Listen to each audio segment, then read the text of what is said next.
Good evening, everybody. I don't even know what day it is. Oh, it's Sunday.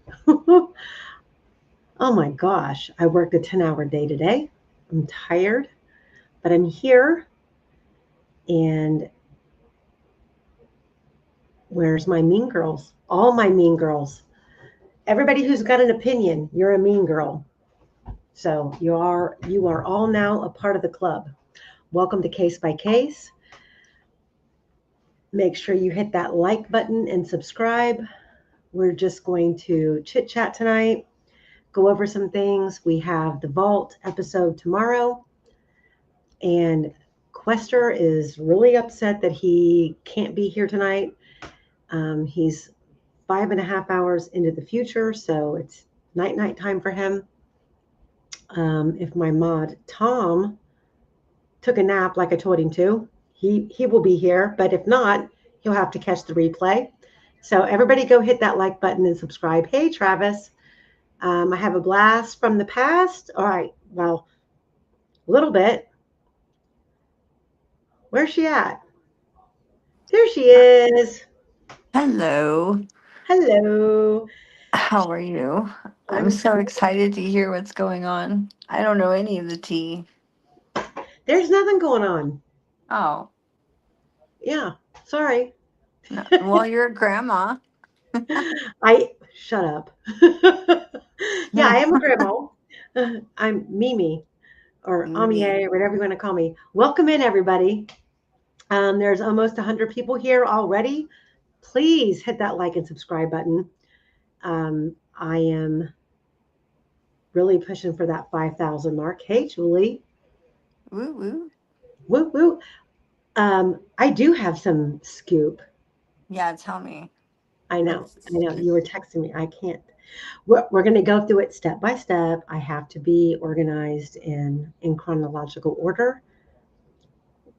There's a lot of new faces here tonight. Hey, guys. Welcome in. Snake just ended his live and he had a panel, a really good panel actually. Did he? Yeah, he had Shabugs, who I love. I And love her. then who else did he have? Oh, Fiend. I love Fiend. And then low light recovery or something like Uh-huh. that.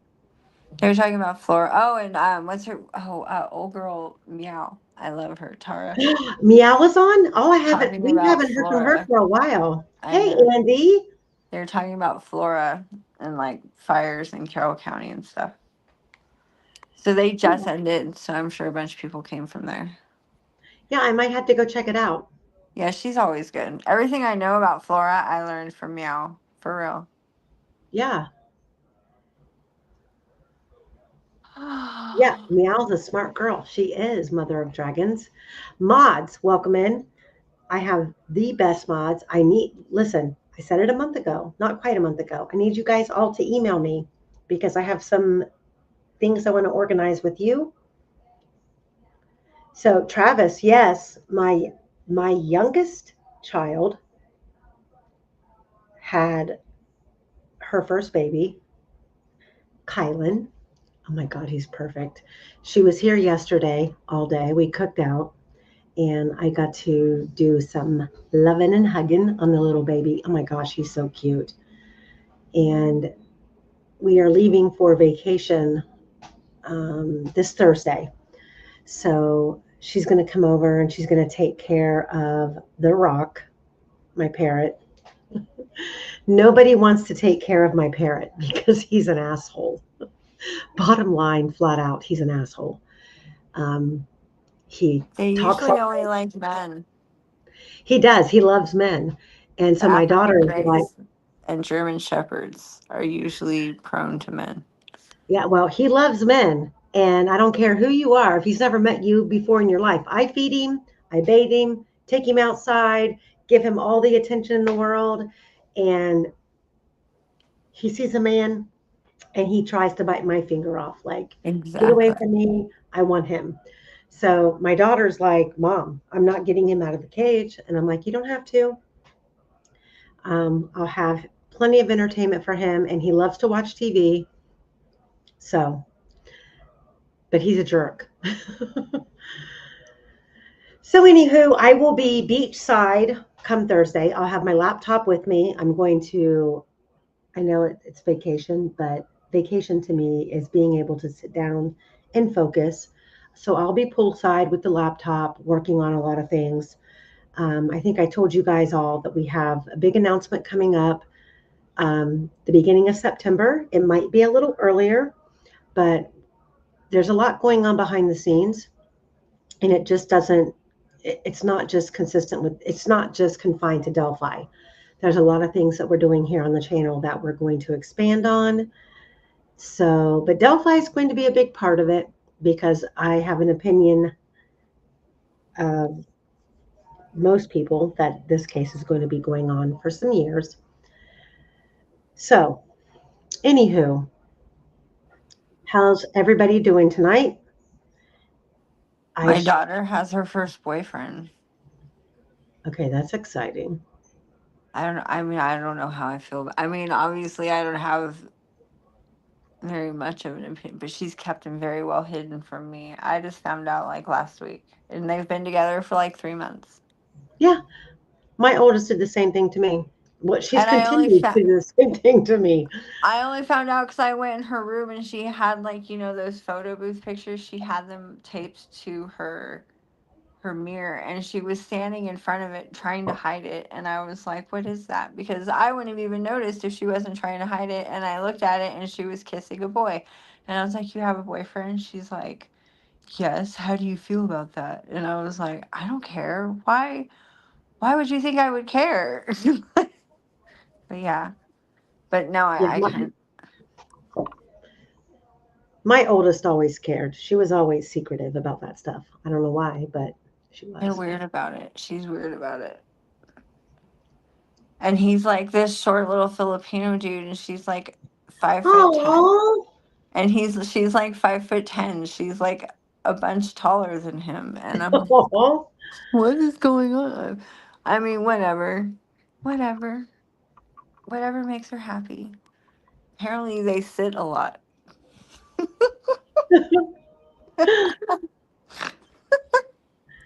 Oh, I'm such a bad mom.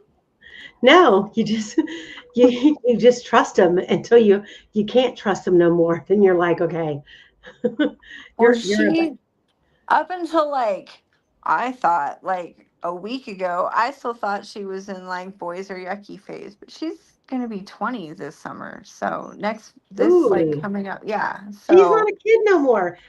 Okay, I V. Yes, know this is a real she's live. We're just it's a Sunday night. I normally don't go live on Sundays, so we're having a little bit of chit chat. But yes, it's a real live. I'm going to have some real smackdown information to put out there, and then when Quester joins me tomorrow, we'll probably recap it for those who missed it tonight. But go ahead, Streets. yeah. So that's happening.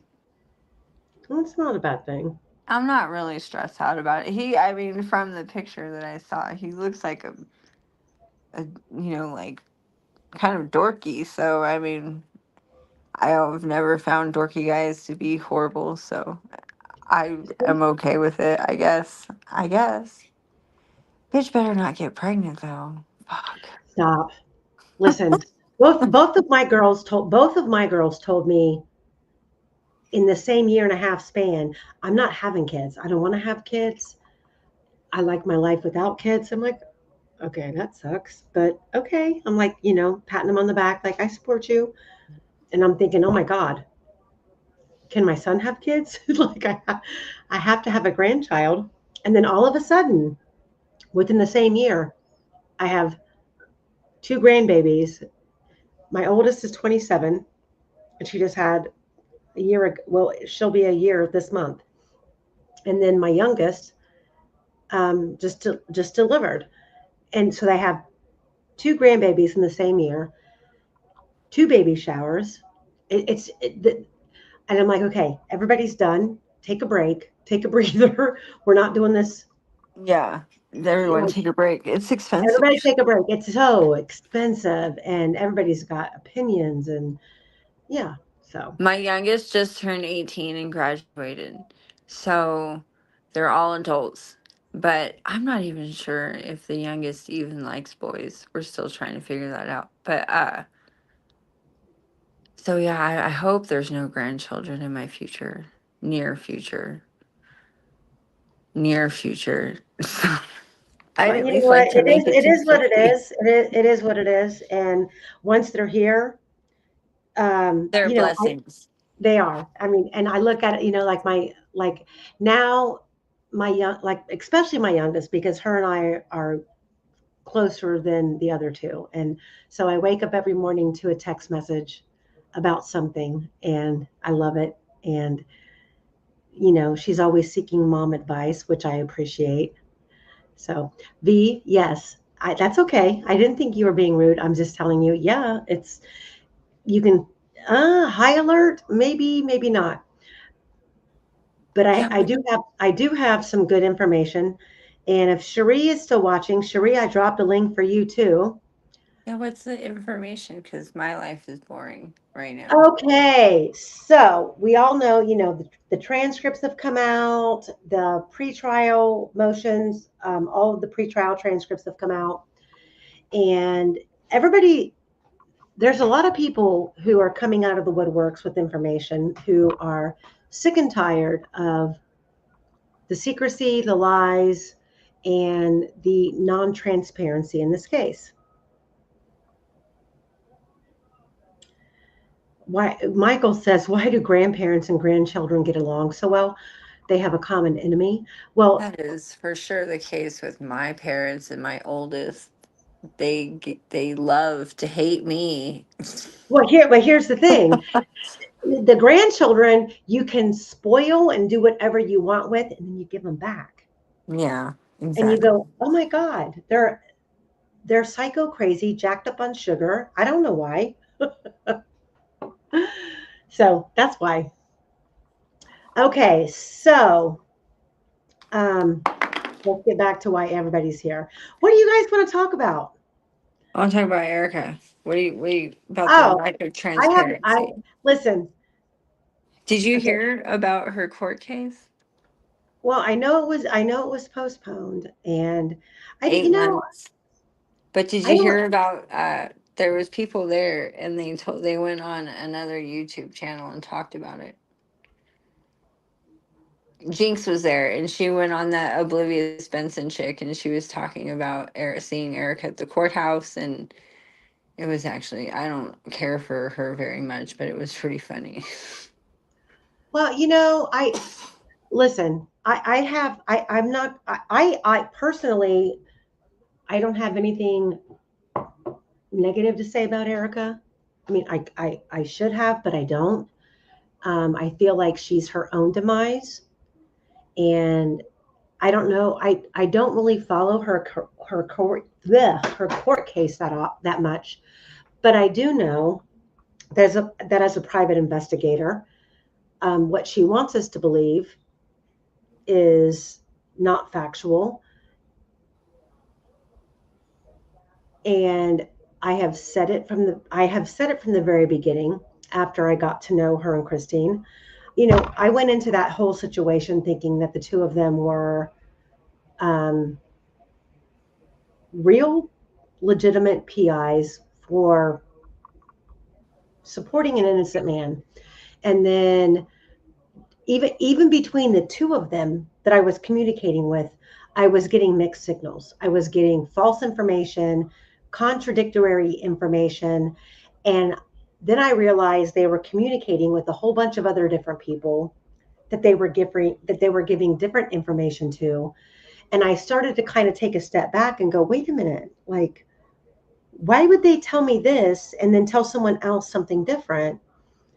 Um, and it wasn't until the contract that Osbrook and Weineke presented to Kathy Allen that was then presented on Prof's channel. No offense to Prof.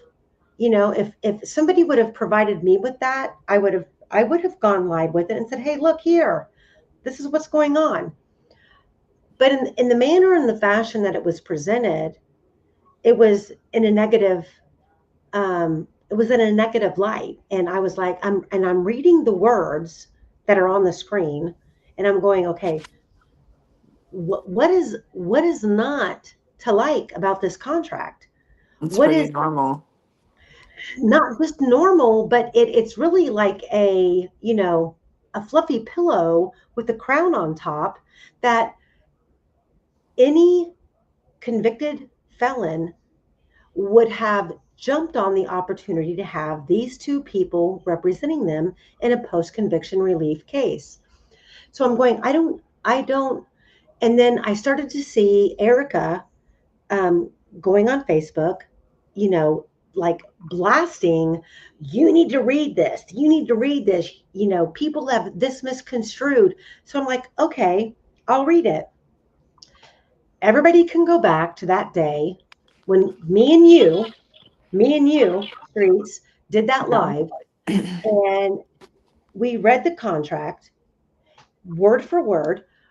We did not give personal opinions. We just read it word for word. And the next morning, I got a crazy ass text message from Erica telling me she was going to sue me for what I did to her by reading the contract. And I'm like, wait, Do you know that it's actually hard to sue people? Like, I'm in the middle of suing someone that right that now. And it's that's actually really hard to sue someone. but that's really besides the point. I know. The point was as we read it and we let everybody in the chat have they derived their own opinion, and we went from just reading it boldface word for word and saying, well, this means this, that means that.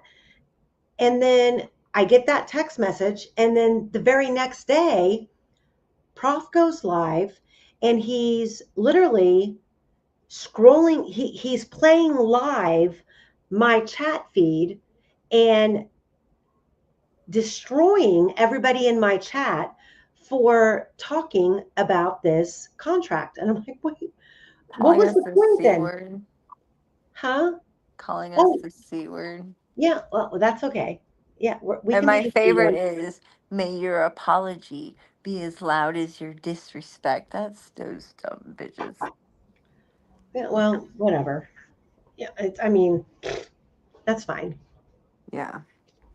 Did you see what she said about you in her, like, one When, of her posts in the past, like, week or so? She was oh, talking something about apparently some cheerleading coach or something like that. And I was like, bitch, oh I'm yeah, watching that be me. I'm the cheerleading coach that has like a successful business 23, that she's never had.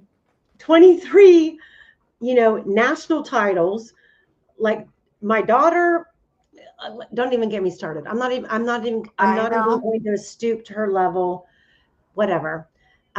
Before I opened this is not about cheerleading. I was a competitive cheer and gymnastics coach for 16 years. Prior to that, I worked for law enforcement. Um, I'm not going to argue with her. She can, all I'm going to say is this: from day one, after I realized who I was dealing with, I gave her the benefit of the doubt. I let her come on my channel. I let Christine come on my channel. I scrutinized my chat. I held my chat down from attacking because I was trying to give them a real platform to speak their mind. But they I didn't they went, ask? They asked, didn't they? they asked, I have the Facebook message where Erica asked me, could she come on? And I gave her 3 days. I said, which day works for you? This day, that day, that day. She chose, I put her on. And I went above board to make sure that she had a free platform to speak on. It's So, strange that I find it strange that her and Christine asked to come on this one, but they've never. Oh, I mean, I guess Christine's gone on profs, but Erica never went on profs. But didn't she thank him like a bunch of times from when she was? Because I was on with you when she was on. Didn't she thank Prof? Huh? Didn't she thank Prof when she was on the show with us? Because I was on the I show. I don't know. I don't know. That was probably the most chaotic live I've ever done because I could not focus. I was trying to give her a platform to speak. The chat was bonkers, and I was trying to maintain my mods. I mean, I even put out a request that day.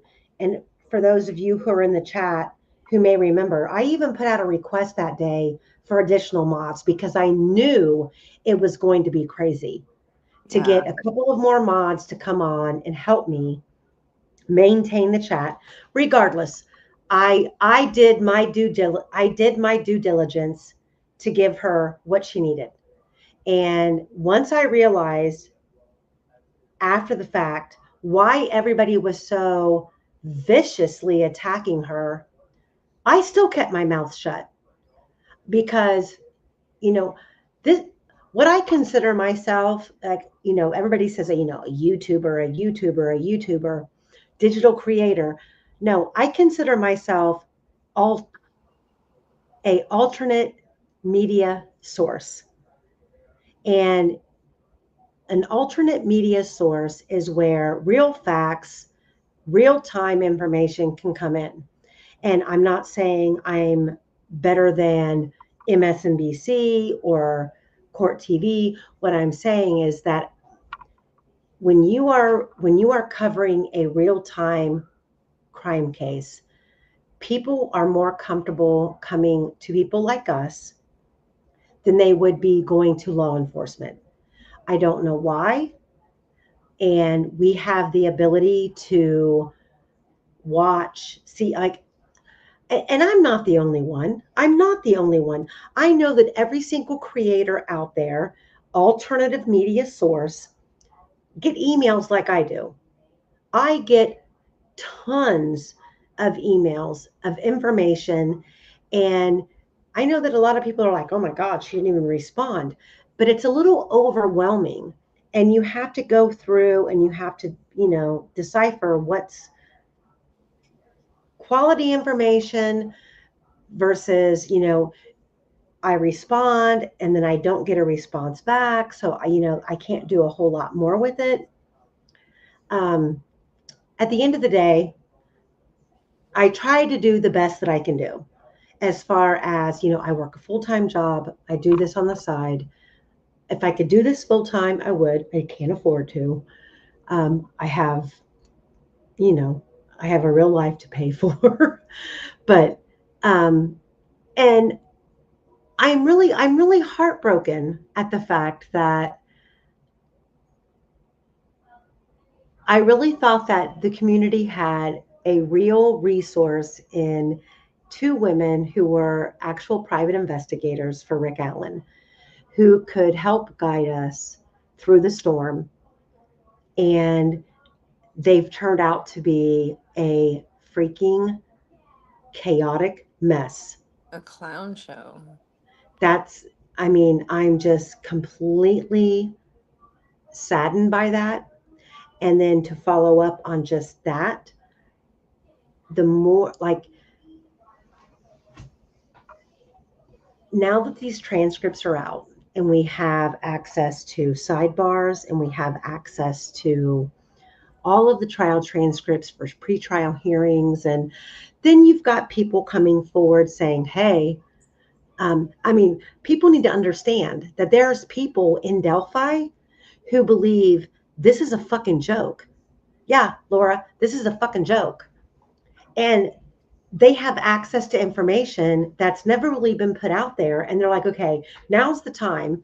They're sending this stuff out, and I don't know who has it, but everybody realizes that this is a fucking joke. So then you take all of that information and you compare and contrast with the trial transcripts, and you're going, oh my God, Yeah, this that's is the thing with them bad. is that they're gonna fizzle out soon in like whatever contact they have or what, because they they just were so blatant with their lies, and the internet has not been kind to them. Like with like you said, with the transcripts and everything, and people comparing notes now and the emails and the text messages because they weren't smart about it. Like I've seen some of them, and it's just not. I mean, it's just not checking out any of it. None of it. Well, here's the sad thing is that, Erica and Christine, this is my understanding, and Osbrook is in chat. He can correct me if I'm wrong. Erica and Christine were brought in under the guise of a real licensed private investigation firm. That investigation firm was then, for whatever reason, eliminated from the case. They were removed. After so much time, Erica and Christine felt dedicated to the case. Appreciate that. You've got numerous hours invested. So they tell the lawyers, hey, we want to stay. We are willing to work pro bono. And they did. I do not know what access they had to what information. My understanding was that they were to review tips. I do believe they were given more information than that. Whatever. After the gag order was lifted, Erica spoke publicly. And from there, it went downhill. She started throwing everybody in the case under the bus. She was complaining about not being paid, even though that she knew she had offered to work pro bono. Do I feel they needed to be paid? Yes. But when they knew what they were up against with Judge Gall approving invoices for experts and different things that the defense team was trying to utilize to defend their client, everybody knew it was an uphill battle. Instead of recognizing that and saying it is what it is, we offered our services, we agreed to go pro bono. Anything beyond that is a freaking bonus. Instead, they threw their whole entire defense team under the bus and then have now embraced Kathy Allen as their friend. And I guess my biggest concern with that is that, okay, are you really here for the right reasons? I have, and yes, Michael tried to get them paid. Not only did Michael try to get them paid, he also was trying to pursue an after trial post conviction relief investigation where we preserve evidence, records, notes, research was preserved, copied. That takes time. It takes pages. He was trying to get them paid for that. And instead of Is that why acknowledging, she accused him of trying to buy her discovery? Like a yeah, like fucking tardo. like her information is not discovery, it's really work product. And Yeah. all Michael was trying to do was get this stuff preserved because let's just be honest, and this is a sad fact, that when a defense team is removed from a case such as this and it goes to appeal, the discovery, the exhibits, the evidence is all relinquished back to the state to be in what we would call safekeeping until a new team of defense lawyers for post-conviction are assigned, because none of that is relevant in the appeal. You mean they can't subpoena for the wheelbarrow? What I'm saying is that how many of you in chat right now put a 1 if you feel confident that the state is going to handle all of the evidence and discovery with care gloves and preserve? If you think the latter, you think that it's scary to think that the state has control over all of this, type a 2.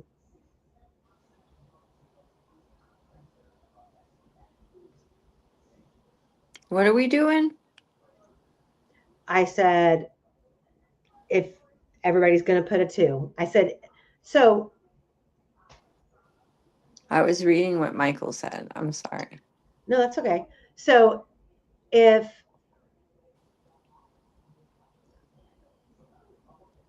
when the case, after the verdict came in and the case goes to the appellate attorneys, they're focused on the 4 corners of the document, the legal rulings, the pretrial, nothing about new evidence, ineffective assistance of counsel, none of that matters.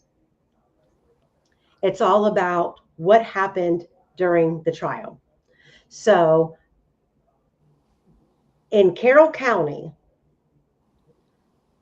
the defense attorneys are automatically removed once there's a guilty verdict. That's not the same in every county in Indiana, but in Carroll County, that's how it works. So all of the discovery, all of the evidence then goes back to the state, which would be Nick McClelland's office. Uh-huh.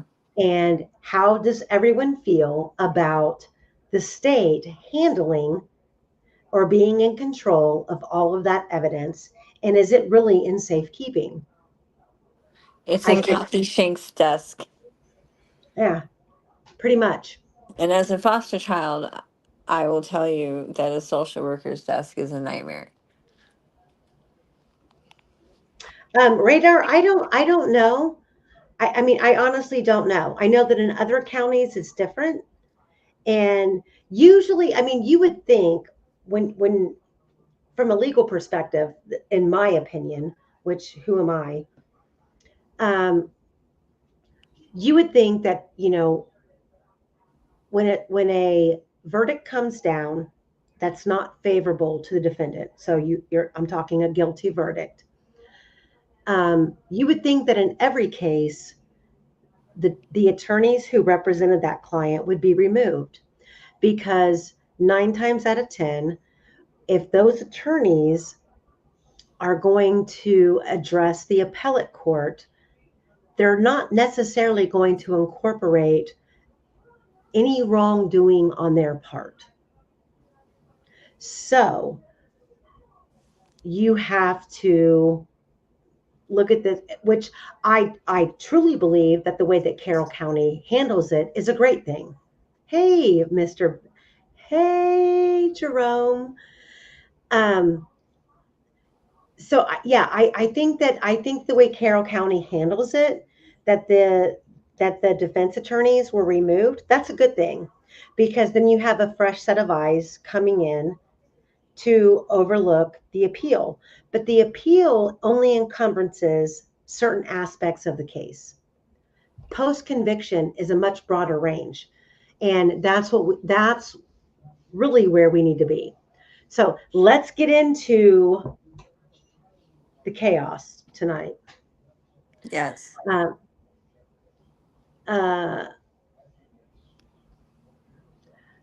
So passenger 33, Mr. Allen was moved because of the appeal process and making it impossible for his counsel. You know what, passenger 33, I don't know if that's true. According to the close-knit wingmen of Kathy Allen, they're claiming that this was a choice by Rick Allen, because he would be safer in Oklahoma and he could go into general pop and he could do classes, et cetera, et cetera. I get that. However, his current appellate attorneys believe that his transfer is going to hinder their access to him and helping him. I have experience with the Oklahoma Department of Corrections. I'm not going to say what, but if you thought it was any better than Indiana, nope. And their computer systems are really slow too. Like it will take forever to get anything updated. That's why it took forever to even know he was in Lexington. Hey, Cherie, I dropped you a link to come on. Cherie, please come save me. I'm just joking. I did. So when I worked for that construction company, one of their main offices is in Indiana, in Newcastle. And one of the girls that was there, her and I were friends, and she told me she was a prison guard at, I guess there's a prison in Newcastle. And she said there was some guy in there, and this was like a while ago, and she's not that old, so it wasn't too long ago, and he had like killed a bunch of wives or something. I don't know. She said she didn't remember his name, and I want to figure out who he is, but they made a movie about him or something, and she said when after they made the movie about him and he became more famous, they like came in the middle of the night and moved him to a different prison in a different state. So I don't know if that has anything to do, maybe because the Hulu special, if that's something that they do in Indiana, is move people when they get famous. I can't imagine that being in Oklahoma is going to be beneficial. It might be beneficial, like, you get ostracized if you disagree with anything that happens when it comes to Rick Allen. Um, I have obviously I'm not here to um, cause him harm or anything like that, and I just, I can't imagine being in Oklahoma is going to be an easier task. It's no different than Andrew and Brad dealing with him being in Westville 3 hours away. So I don't know what kind of communication the appellate team needs to have with Rick. So I know a lot. I keep getting messages from everybody about, have you talked to Rick? Have you communicated with Rick? No, I have not, and I do not plan to, because I don't feel that I don't want to be a part of that. I don't know. I guess I call it a groupie scenario. I, just because I feel like Kathy Allen knows this channel. Period. She knows who I am. She knows who the people I work with are, and if she wants to communicate, she'll communicate. I don't feel like Rick is a fair person to approach, because I feel like he's pretty much in the dark. He's he's isolated. Even if he's in general pop, he's isolated. So um, I mean, it is what it is. But I just can't. I won't reach out to him. I don't want to be a part of that. So anyway, whoo. Okay. Next person to comment in chat. Tell me what you want to talk about. Yo, mom. 5, 4, 3, 2, 1. What do you want to talk about? I want to know if I missed the Mean Girl meeting. It seems to be no. We have had no Mean Girl meeting. I just know that I'm considered part of the Mean Girls. So I think I think the way that we're categorized is the fact that we have, as women, we have opinions and we have intelligence.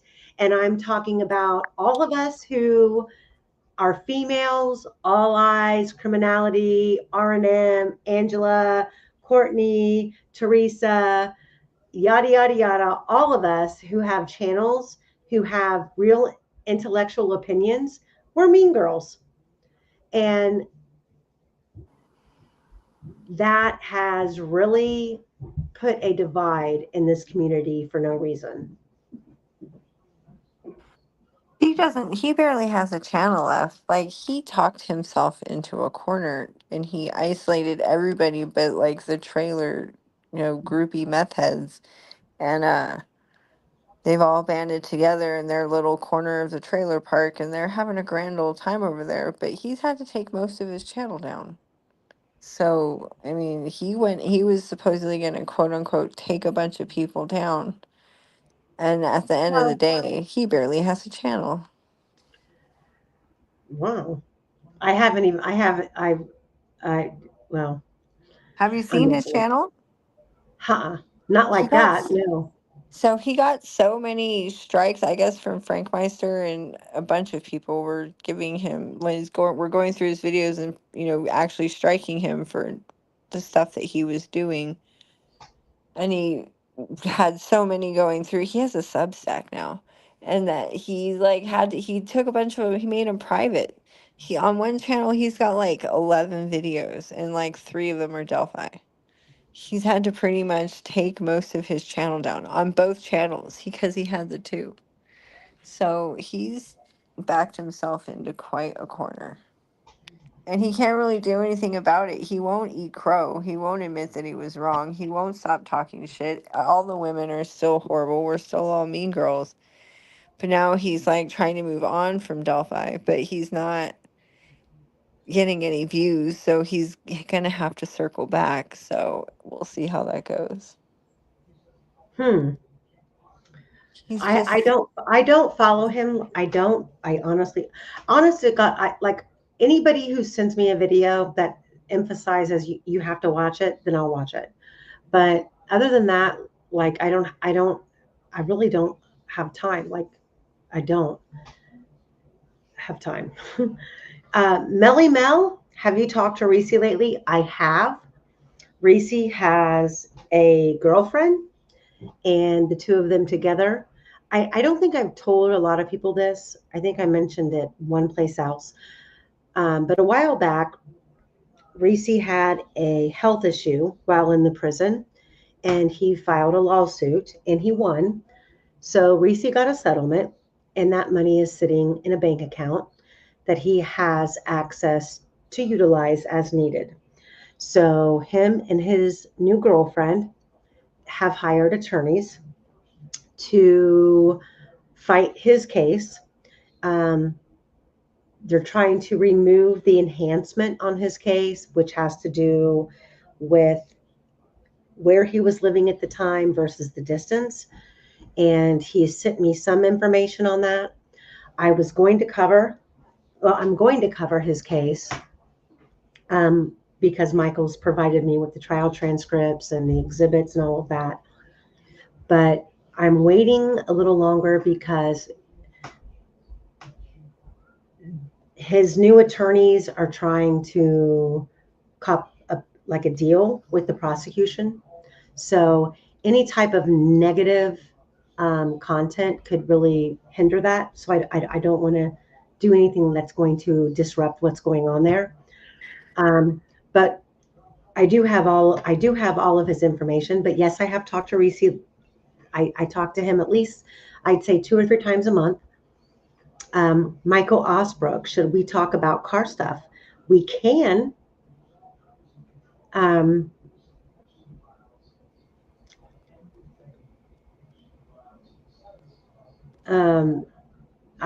I wasn't Does sure his if that lawsuit have anything to do with that thing that you and I were talking about that one time? was that. Never mind. I'll ask you later. Okay. Who's calling you mean girls? Did you know that dude's only 5'1"? Cross. He's tiny. I have pictures, man. He's I a know. tiny I've little seen them. dude. He's tiny. He's fucking tiny. I'm 5'10". Didn't Like, I tell you to be good? Stop. I could kick that dude. You got to be good. Not doing it. No, Tiny. we're not going there. You know what? He's his own worst enemy. Michael, if you want to talk about, no, Jamie, she's not joking. She's I'm not. I have pictures, man. yeah. I'm kidding. I'll stop. Be nice. He's a tiny little terrorist. Yeah, there's like 200, there's like almost 200 people watching. Yeah, let's like and subscribe, guys. Okay, here we go. So, you asked me too fast, Joanna. He is at, hold on. Pendleton, right? Where? Is he at Pendleton? No. Newcastle? He might be at Newcastle. Isn't it called something? No, I think he's at Newcastle.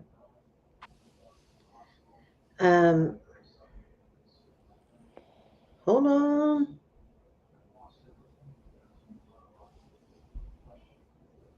Yeah, I'm pretty sure he's at Newcastle. Yes, Newcastle. Okay, so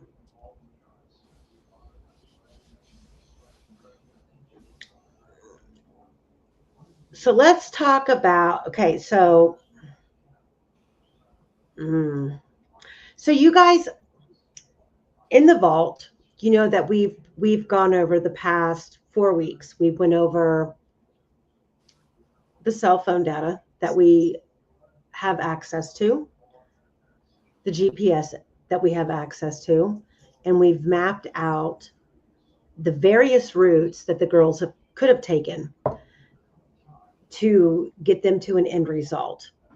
And the only one that almost fits perfectly is the one where the girls go back across the bridge, down the side path, straight up to the cemetery. And then we have, hold on, we have mapped out for you all of these different various routes. These are, and if you are on your phone or you're on a computer, you can zoom in and you can see what these different colors indicate. We have routes that are used frequently by visitors to the bridge. We have a color that's frequented by people who are familiar with the area. Then we have people who live in the area, and then we have like hunters, places that most people in general don't know about. So these are all of the various different routes that we have, which that's important when it comes to the phone data in order to trace and track what the girls did. And I know that a lot of people have different opinions about what the girls did, where they went. Let me see here. Okay, I see people talking about the car. Michael, do you want me to talk about the car? Does everybody in chat want me to talk about the car? Is he talking about that thing on the back of it? Like he was talking about with cop stuff? Have you seen that? Yeah. Hold on.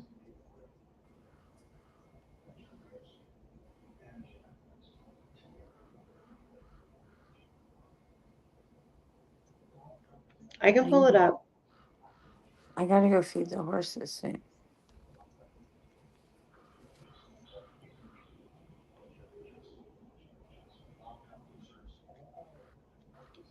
Michael, am I allowed to share this photo?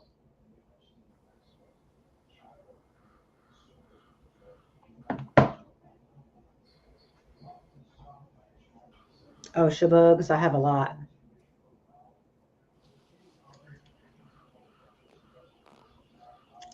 Well, he's not answering. So there's another creator.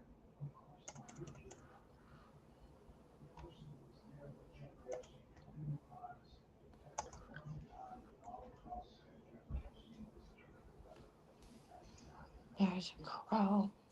Hold on, I'm gonna pull it up. Can you hear that crow? He's going nuts. Yeah, I hear him. He's talking to something.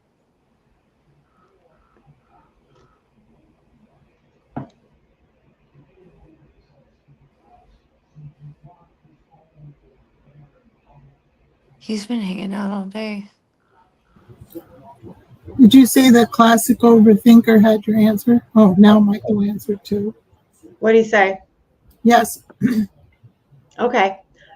So hold on. I sent it to myself. I got to pull it up.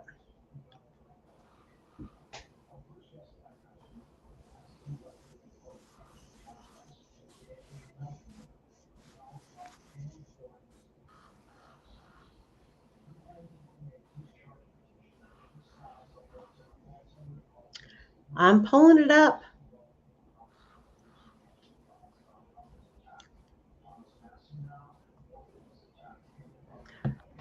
So another creator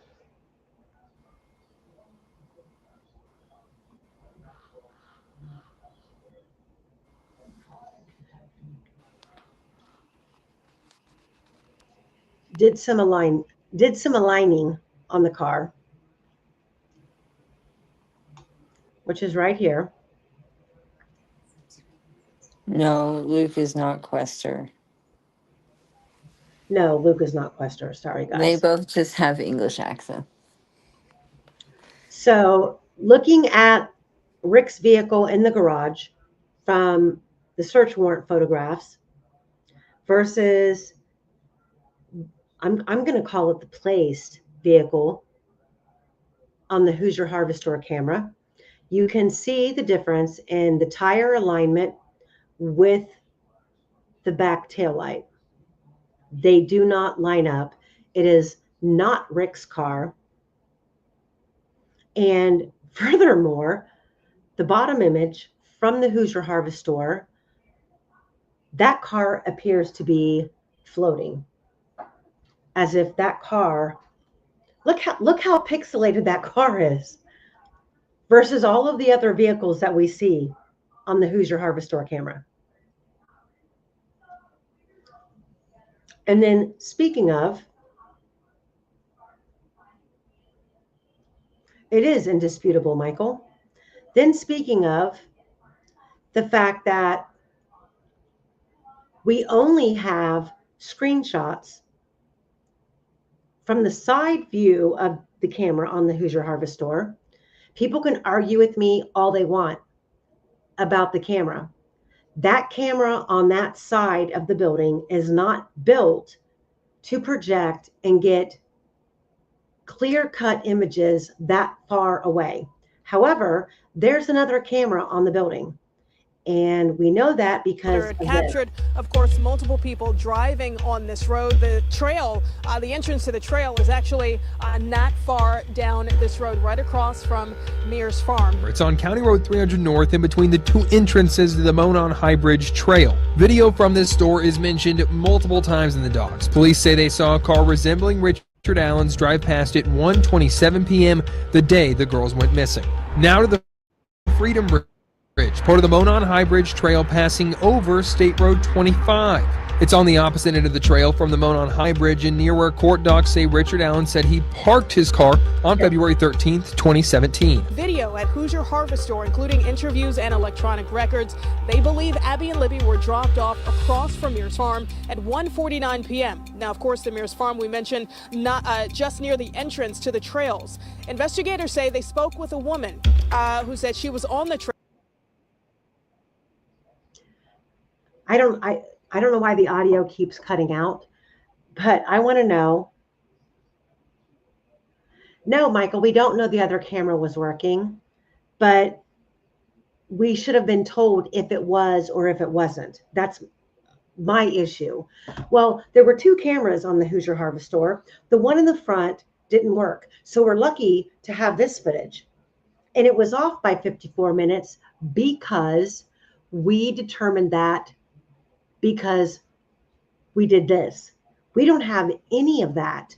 We have no explanation where they came up with the time of 54 minutes that camera was off. They presented it. The defense agreed to it. There was no argument. There was no documentation.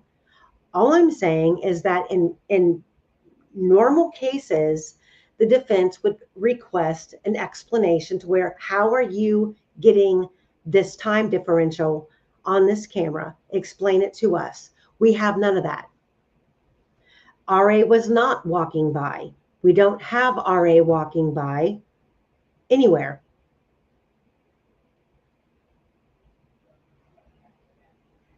So, but if there's 2 cameras on that building, if that little word with the big meaning, if there's 2 cameras on that building, we should have been given an explanation why we don't have footage from the one that was closest to the road. And then 2, if the one closest to the road didn't work or wasn't installed yet, which I highly doubt because both of them look to be exactly the same type of camera, explain to us why we're only getting still shots from a video feed that we should have had photos of every single car that passed by that day. Dan McCain, Shelby Hicks, Cheyenne Mills, Daniel Pearson, David Riley, Becky Patty. We know that Derek German came in from the opposite direction. There's a lot of vehicles. We got Sarah Carball, who drove by 4 times that day, according to her testimony. If you have nothing to hide in this case about your timeline, about when people were where they said they were, hello, show us, play the video. They lost all of the video except for like 2 still shots from Hoosier Harvest from like that day. No, They they lost lost. everything. They lost No, except for no, that. From the Hoosier Harvest store, they didn't lose. From the Hoosier Harvest store, they didn't lose anything. They just gave us still shots. They didn't give us the video. What they lost was 70 days worth of interviews. And For then example, the marathon video. For example, Daniel Pearson, and we're going to talk about him right now.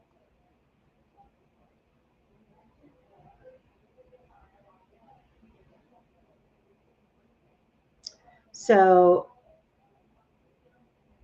these are all of your different variations of the map. So we're going to start with Michael. Okay, real quick. Michael says, I think people are missing the point of the pics with the misaligned wheels, tail lights. You can argue about clearance, size, shape, etc. The mismatch on the tail light alignment is indisputable. No, you're right.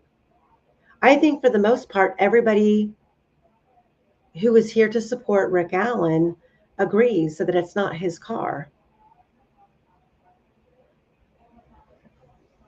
We're just not the ones that people have to convince. We have to convince a court.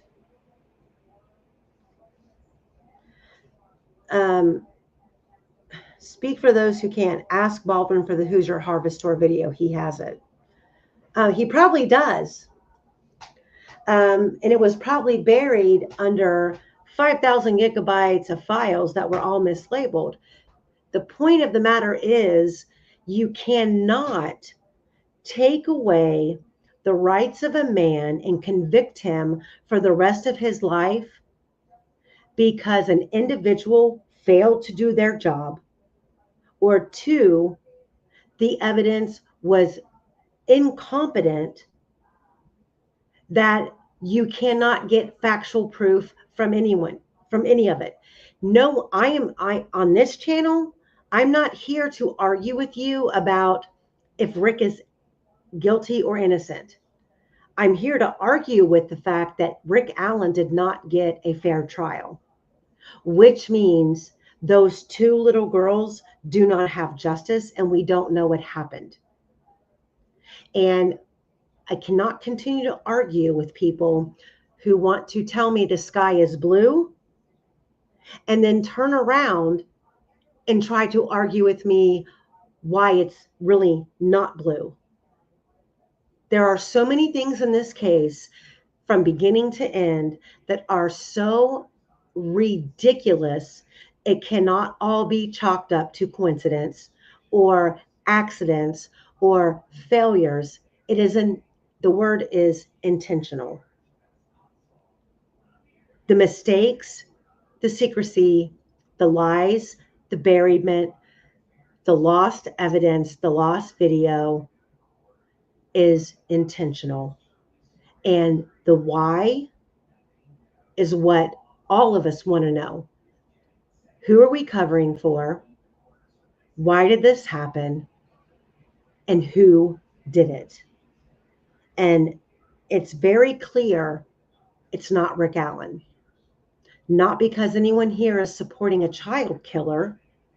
It's because there is no factual evidence that points to Rick Allen.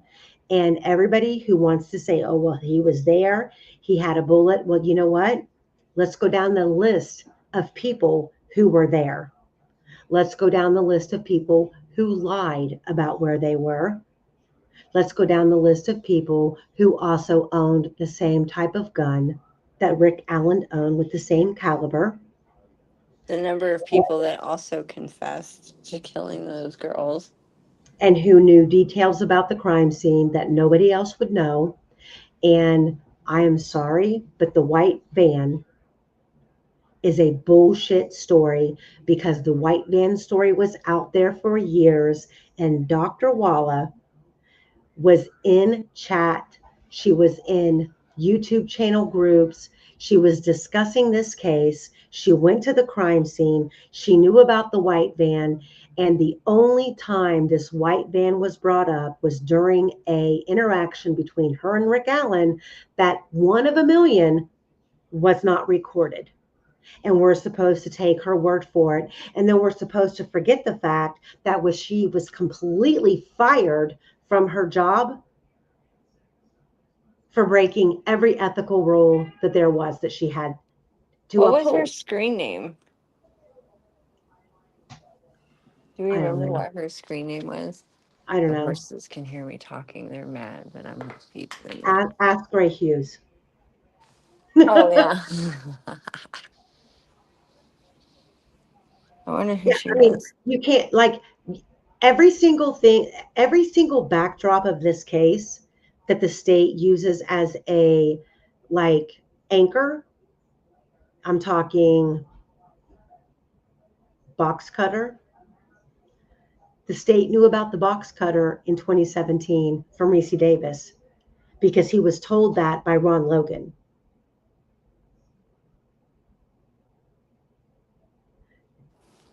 When Reese Davis originally told about the box cutters, Nick McClellan wasn't the prosecutor. Ives still was. Do what now? When Reese Davis very first told or said something about the box cutter, Nick McClellan was not the prosecutor. Ives was. Correct. But the entire case was passed on to Nick McClellan. And Nick McClellan, before Ives stepped down, Nick McClellan knew he was going to fall into that role as prosecutor. Ron Logan was telling everybody in prison that when Nick McClellan takes the throne, he's going to modify my sentence. And guess what he did? Within 2 weeks. It's one of the first things he did. It is one of the first things he did. Speak for those who can. It doesn't. Listen, if you follow this case, speak for those who can. If you followed this case from day one, you would know that everyone knew that Brad Weber owned a white van. You would know that there were multiple reports around the city of Delphi about child predators driving a white van, offering kids different candies, etc., etc., etc. It doesn't take a rocket scientist to incorporate the man who lives at the end of Monon High Bridge, who drives a white van, who had multiple police reports. He called 911. He had multiple incidents at his property, including people who were trespassing on his property that he held at gunpoint until the police arrived. Throwing in this white van scenario Why is that to you more factual than Rick Allen claiming he shot the girls in the back and buried them in a shallow grave? You can disregard the one, but not the other. That's what I don't understand. And you have Anthony Greeno confessing to the crimes and then creating almost a perfect recreation way before anybody actually knew what happened. We have lots of cases where people could have been charged with way more evidence.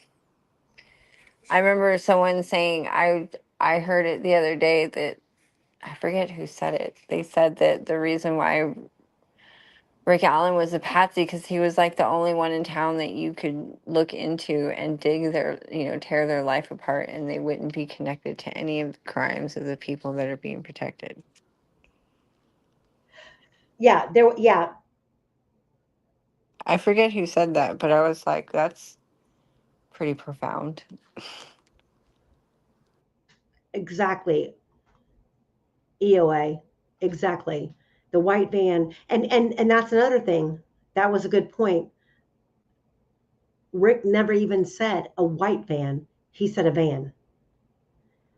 When you're doped up on Halidol and you're hallucinating and you're like, I guess my biggest issue with this is, and I'll be the first one to bow down and kiss everyone's fucking feet if there is some factual proof that Rick Allen did this crime.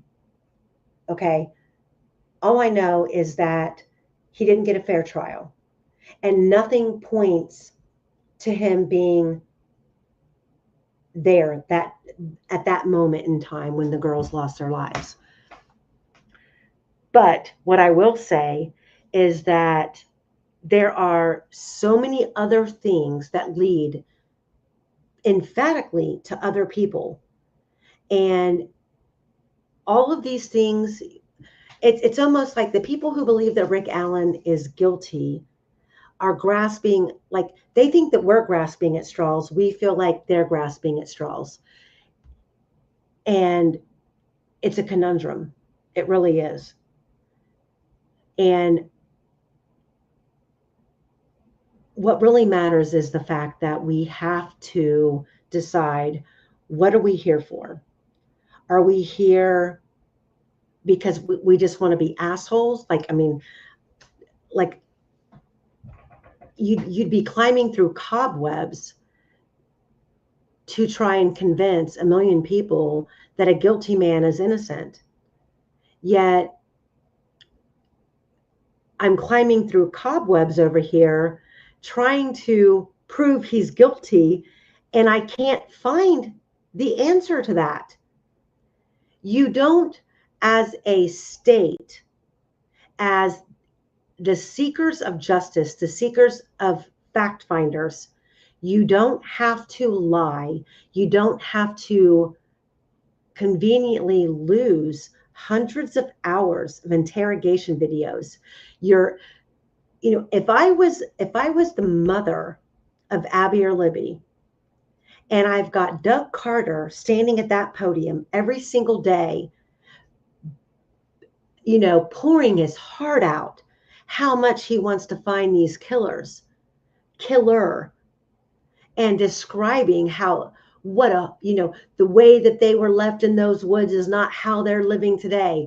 Oh my God, he made everybody feel horrible about what these girls went through. It was tragic. And then you find out that they were so fucking careless that they lost 70 days. I can understand 3 years later, we've interviewed 1,500 people. We're a little bit over it. We got a little careless. But the first 70 days of interviews, when everybody's hot on the trail of finding this bridge guy, they just disregard 70 days. Like, you interview a prime suspect, for example, a Brad Holder. Not saying Brad did it, but I'm saying a prime suspect. His son was dating one of the victims. And he's interviewed, and within 3 weeks, nobody on unified command wants to go back and watch that video and realize, what the fuck? It's gone? What happened? Shouldn't that have been nipped in the butt then?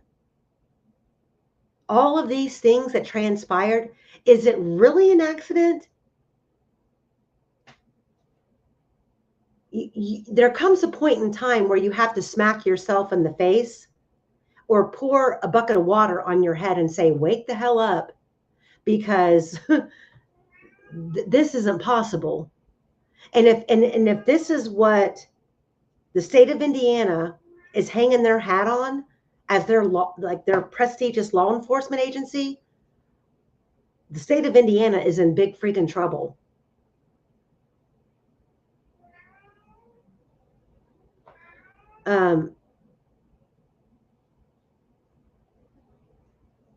Women doing false memories. What are you talking about?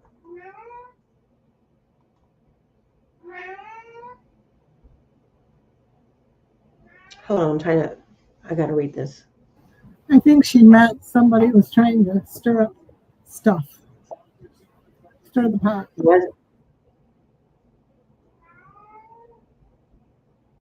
That's right, Laura.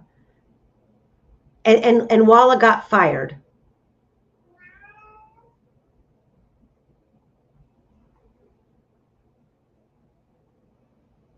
Yes, Michael. It's never going to happen. Gall's never going to apologize. What needs to happen is we need to develop a campaign to prevent Gall from being reelected as a judge. You know, you can be a fair judge and you can do fair rulings and still have a defendant found guilty in your court. We need to stop Nick McClellan from becoming a judge. That's what he said his goal is. Okay, Michael, I'm going to get there. Jesus Christ, it's 10:20. We're going to be here all night. Let's go. Michael, I will put that up. Give me a minute. Hold on. Everything's acting silly on my computer right now.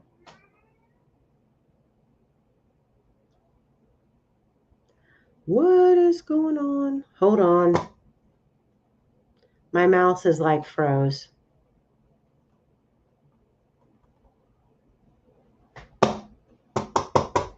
Hold on.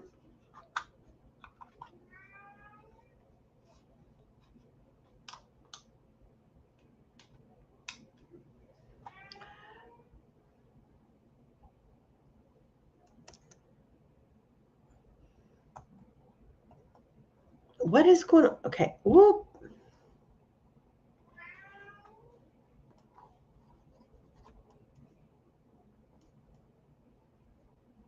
Hang on, guys. Everything on my computer right now is freezing up. Of course it is. Cherie or Streets take over. My screen just went black. Can you guys hear me? I can hear you. Your screen looks good. Yeah, but my mouse is like flickering right in the middle of my screen. What is going on? Unprofessional. I know.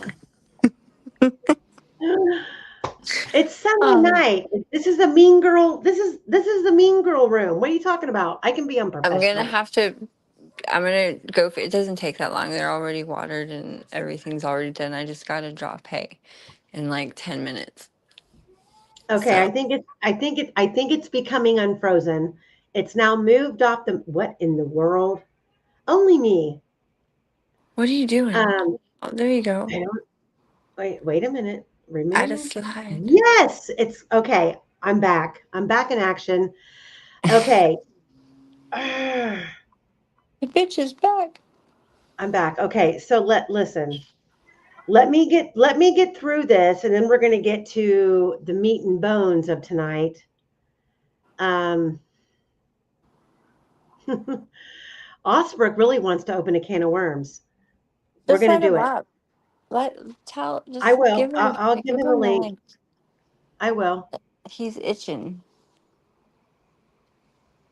Okay, so here, okay, because you guys all know that I am obsessed with the timeline. Absolutely freaking obsessed with the timeline. And I would have thought like 10 episodes ago, I would have already been on to the Brad Holder group and the odorness theory. Nope. Can't get past the timeline on the trails. And if Jacoby doesn't stop meowing, I'm going to have to put him outside. So let's talk for a moment about some reports that we have that we never heard about, even during trial. We're going to talk about an officer who showed up and took the report from David Liebert, which you guys all should know is Teresa Liebert's husband. At one point in the morning, while gaining permissions for property around the area, I spoke with David Liebert, who lives at 2482 North 625 West. David lives at the start of a private drive that takes you back to Highbridge. I had asked David if he had seen anything suspicious in the area within the past day. David stated that he had seen a male walking north on 625 West, approaching the private lane that leads back to the Highbridge yesterday around 1000 hours, which is 9 to 10 a.m. He stated the guy was a white male and he had a scarf or something covering his face. To me, that is fantastically significant. David said that when the man saw David, he turned around and started walking back south. David said it wasn't out of the ordinary because several local people know that the private drive accesses the Highbridge Trail. David was unable to provide a clothing description, but stated the man didn't look like the athletic type.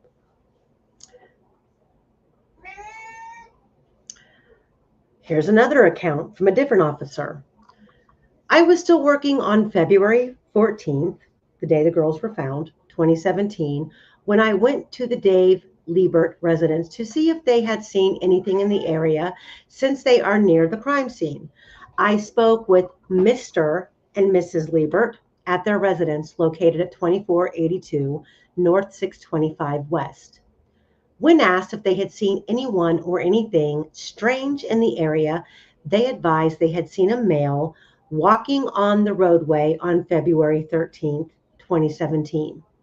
I was advised the male they seen was wearing a tan colored pants with a darker colored top, maybe a gray color, and he was wearing some type of bandana on his face.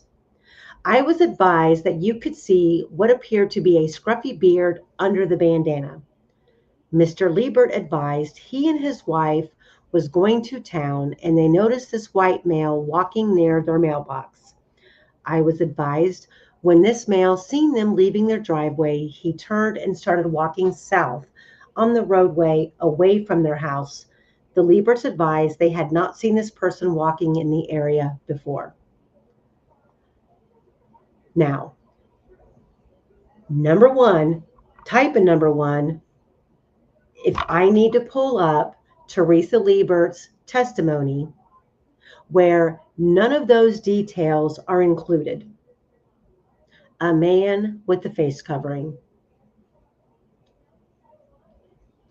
Why do we have Teresa Liebert testifying about a man that she claimed she never saw his face, yet in this account and the report prior, both her and her husband are saying the man they saw had a freaking face covering?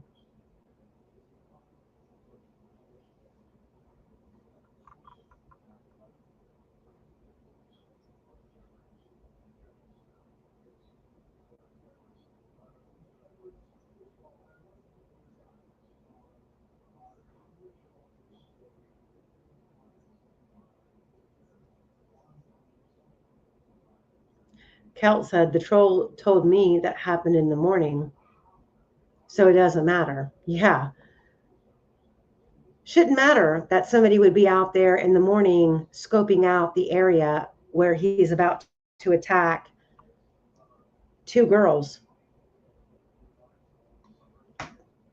That shouldn't be an interest to anybody.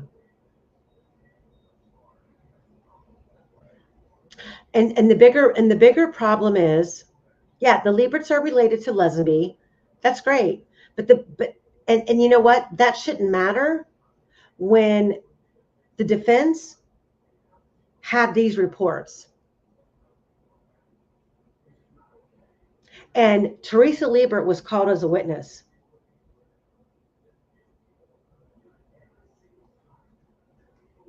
And they never thought to pull this report out and confront her with what she said within days, or actually the day the girls were found, February 14th.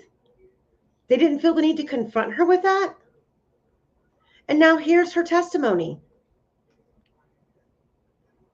I'm gonna fast scroll through because we're not gonna read through all of it. So your house is the very last house on the left before you get to Brad Weber's driveway. Is it a driveway? What do you call it? A lane? It's a lane. A lane? Okay. It's parked. Quite a bit of it is ours. And then they have an easement. Okay. Blah, blah, blah, blah, blah, blah. Trying to get to the point where she's talking about the man.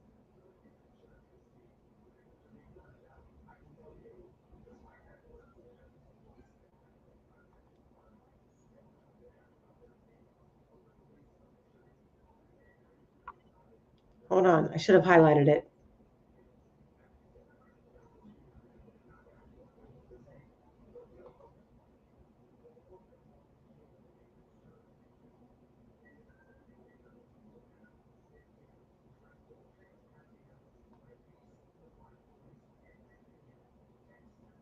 Hold on, guys. So here's the time, about 8:30. We were coming down the road, and as we were coming, I could question 8:30 in the morning. In the morning. Okay.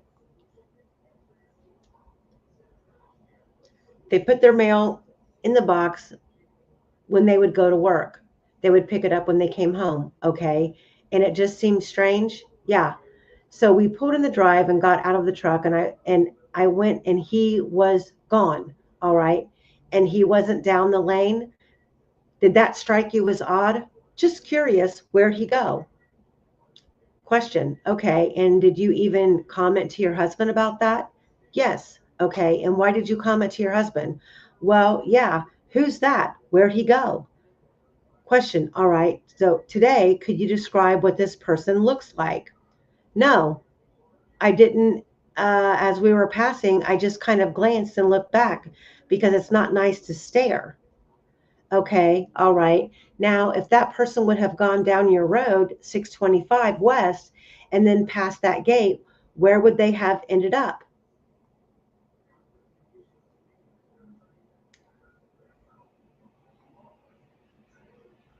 I think I have to take the comments off. Hold on.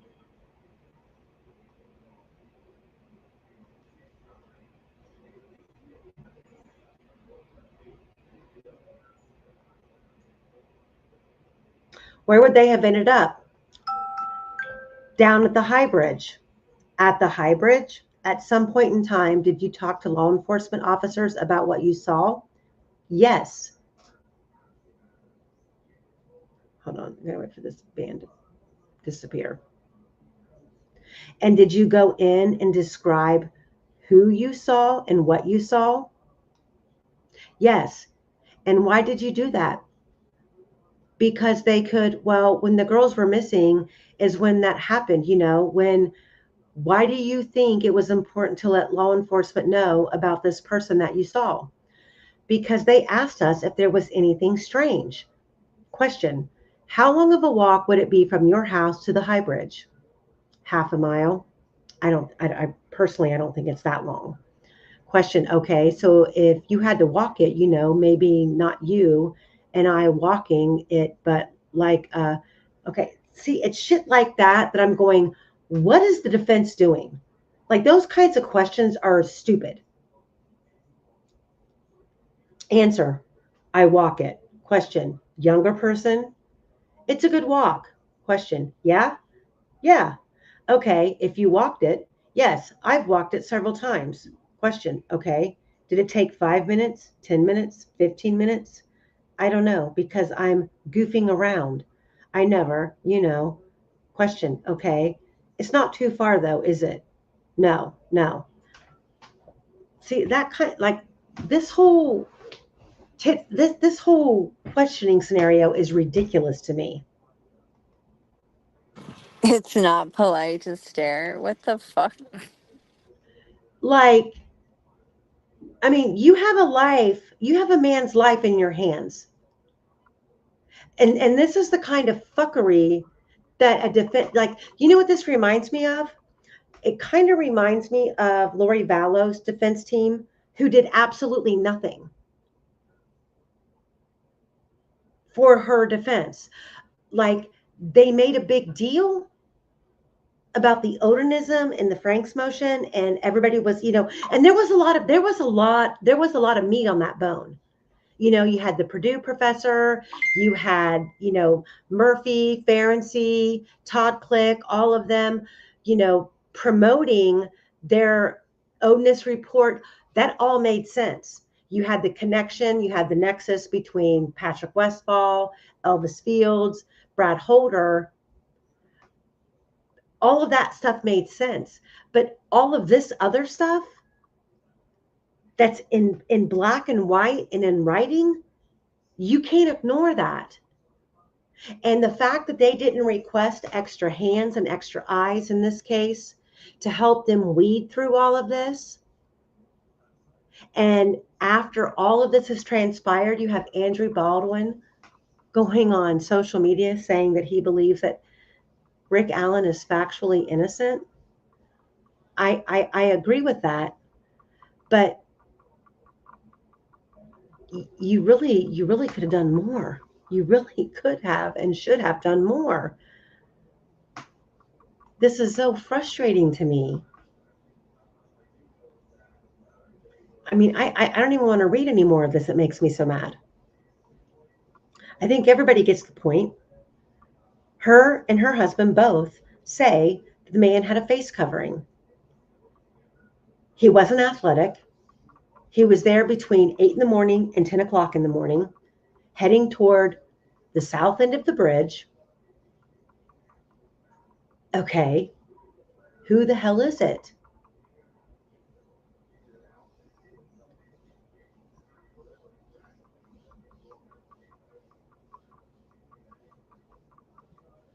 And then she takes the stand, and I mean, you could have impeached her just off of this right here. Okay, radar, aka radar.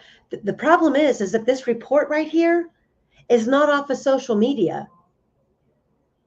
Parts of these reports they were referencing during pretrial hearings and during the trial.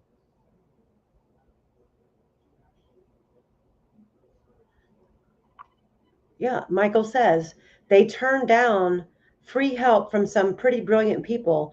That would not include me. I only teach the brilliant people. Factually innocent means, so typically a defense attorney will promote that their client's innocent. But when you have a defense attorney who publicly states that their client is factually innocent, it means they truly believe their client's innocent. I mean, every defense attorney has to represent their client to the best of their ability, and whatever their client is professing, whether it's not guilty or what's the other one? You guys, I'm so tired.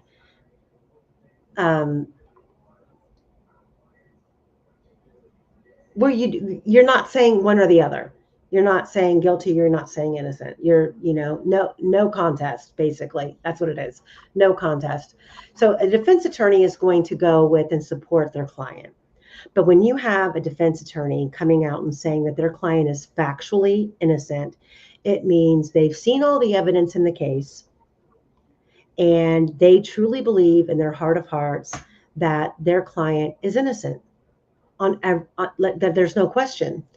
So, and that's a great thing. But in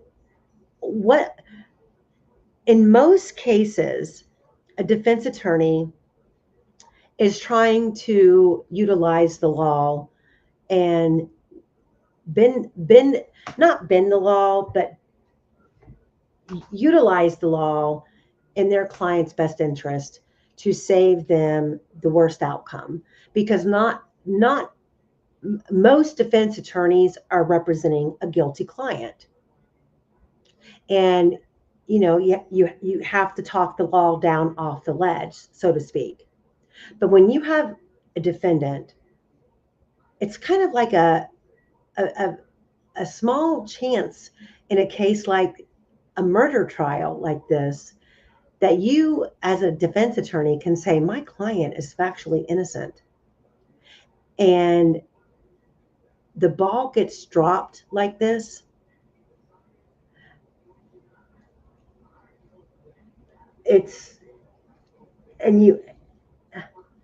There has to be a reasonable explanation. There has to be. Or then I have to fall to the side of incompetence because I'm not an attorney. But I can read through a lot of this stuff and go, holy shit, let me put my eyes back in my face. Because there are bullet points throughout all of this where I'm going, you have got to be kidding me. A jury can look at this and go, Nick McClellan, you're trying to sell us a basket of fucking sour eggs. And instead, they focused on something else. And again, giving them the benefit of the doubt, you say, okay, well, they were trying to do a speedy trial because they were worried about Rick's health, Rick's safety. I get it. However, they should have asked, or they should have utilized all of the help that they could get, because some of this stuff that we're now coming across, some of this stuff that's now being leaked out by people who really freaking care, that are going, oh my God, this is a major injustice. If you had a round table of people with some intelligence going through this stuff 10 hours a day, 5 days a week, this stuff would have been pinpointed.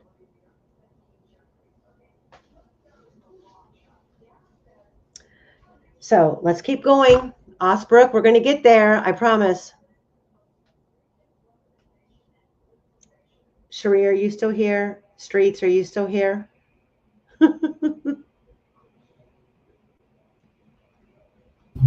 Yes, I am. Okay. I'm feeding horses, but I'm still here. Give them a kiss for me. What? I said, give them a kiss for me. I got Canelo here. He's an asshole. He's the stud, but all the bitches are his, so I guess it works for him. Okay, let me take this off the screen. BBR. Remove that one. So we've gone through the Lieberts.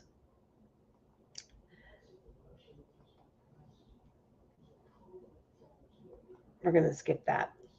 So here's a humdinger. Everybody pay attention. Actually, here, let me grab, you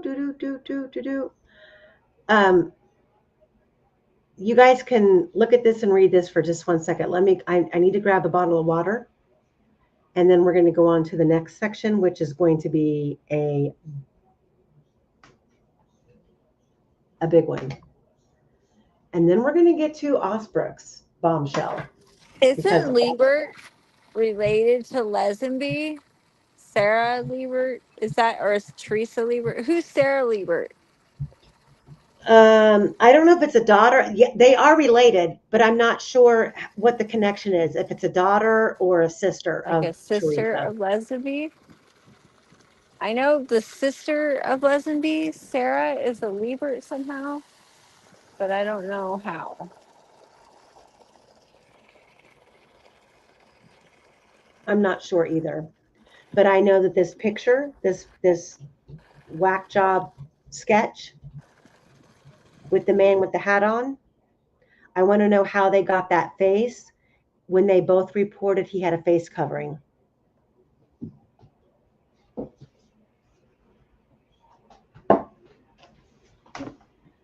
Cherie and Streets, take over for just a second. I'm going to grab a bottle of water.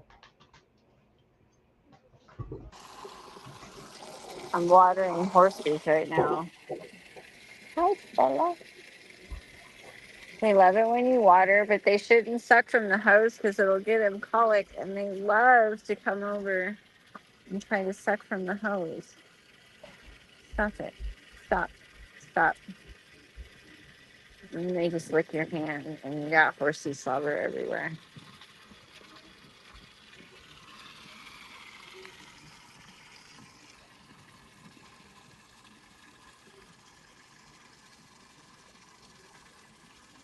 Come on, stop. Hi, Bella. Oh, there's someone here.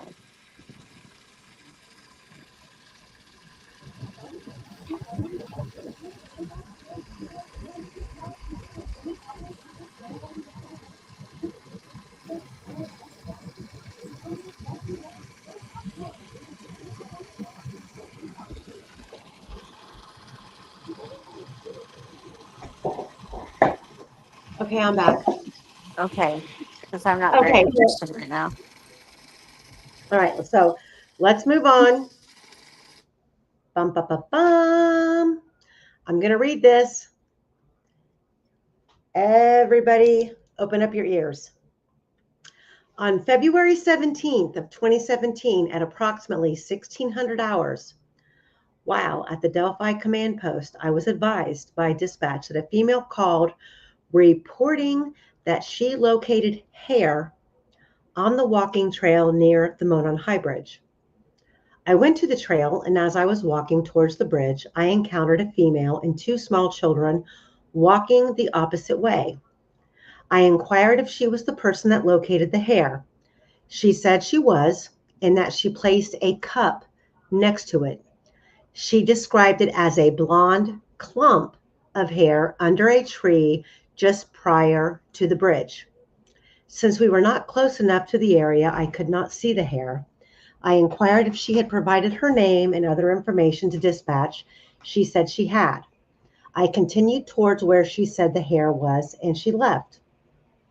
As I was approaching the barrier to the bridge, I observed a cup under a tree on the right side of the trail. There was blonde hair also under the tree.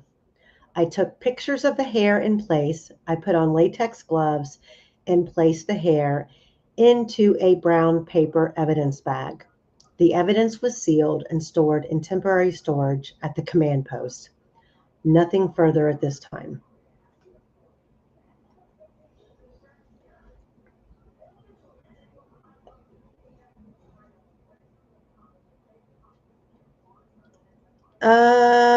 Veruca, I've got more on the belt.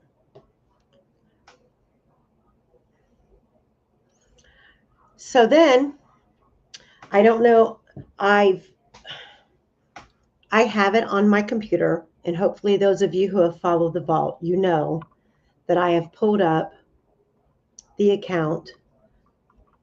I'm not going to say her name, but I believe that she's in the chat. What was discussed on another channel about Matt Hoffman confirming an argument between Kelsey and Libby at the Mears lot, and that there was a witness to that argument. Put a 1 in the chat if you know what I'm talking about. We've discussed it on here during the vault. I have the whole screenshot. I think I posted it on Twitter. I posted it on the community page. We talked about it during the vault. Everybody's putting a 1. Love you guys. You're all here for it. Please hit that like and subscribe. Please. I want to quit my day job. I want to stay home and do this full time.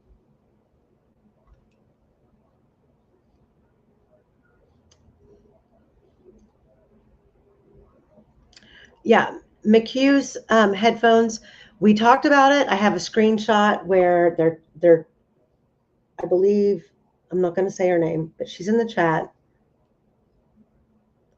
or she's at least in my Facebook group. Hi, Heather Brown. How are you? I hope you're doing well. But Matthew Hoffman, who was a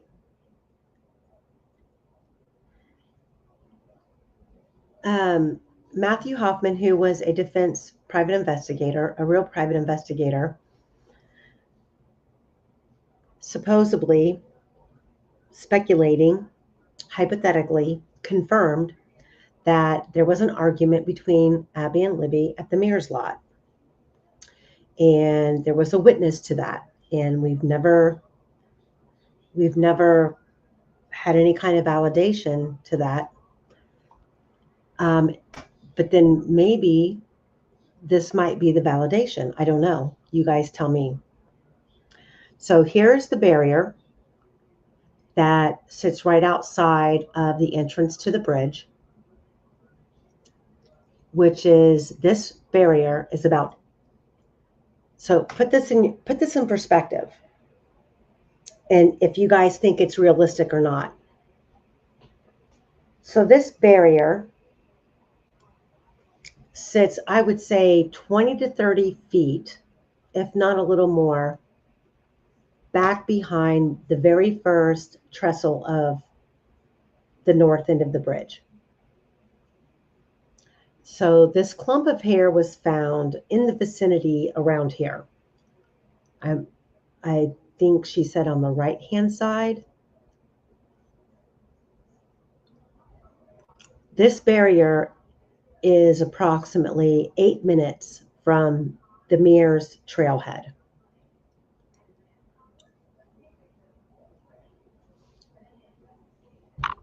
We can speculate. I don't know. But if the girls were dropped off at Mears, took them about 8 minutes to get here. That's walking normally. Me and Cherie have walked it. So all we can do is speculate. But then we come to this. On the far right-hand side is Daniel Pearson.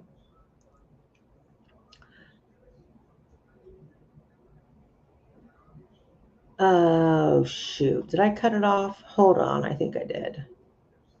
Hold on. I think I cut it off. Let me pull it up in full view because I don't want to cut it off. So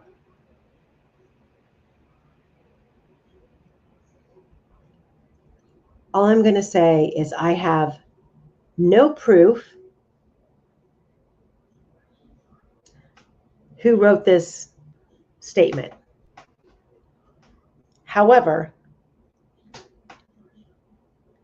we have a defense private investigator, a legit private investigator, Matt Hoffman, who has confirmed this argument, claimed it existed, and there was a witness to it.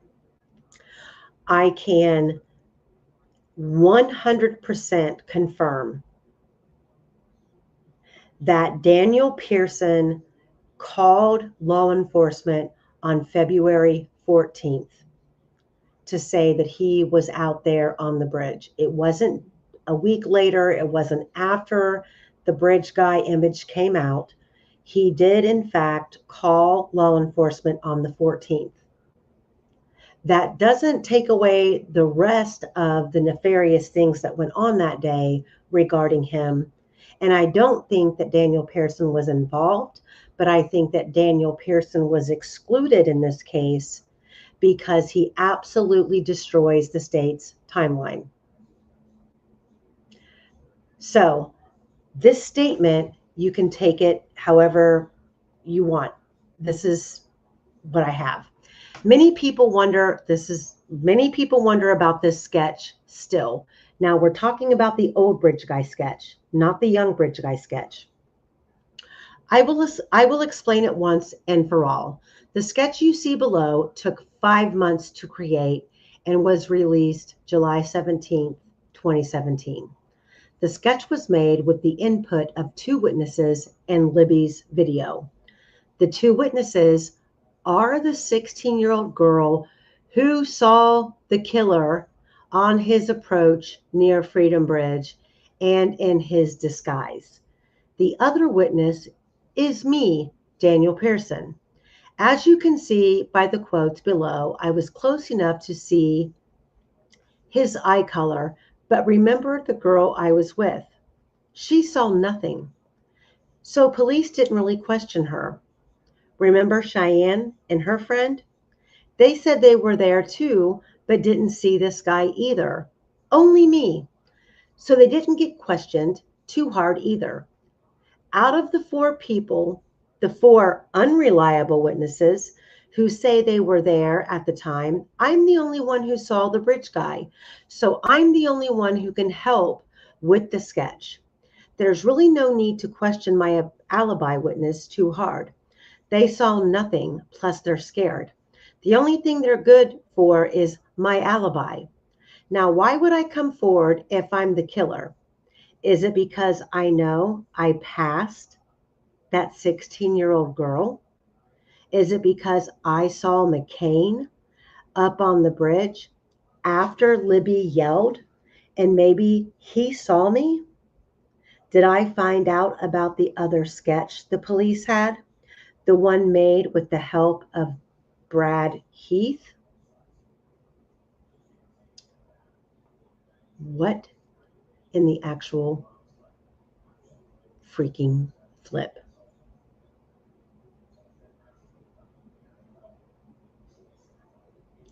What 16-year-old girl did he claim he saw?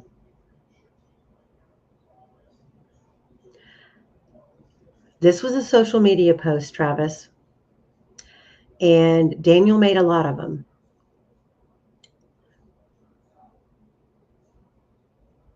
Yeah. So when this was back in 2017/2018, when Daniel Pearson was under major scrutiny as a person of interest. Now, this is me in my opinion. You guys don't, this is not fact. This is my opinion. So when we go back, when Quester and I have gone back through the timeline, point by point by point by point, and we narrow it down to trying to rely on the phone GPS, the Apple Health data, and Betsy Blair's Fitbit.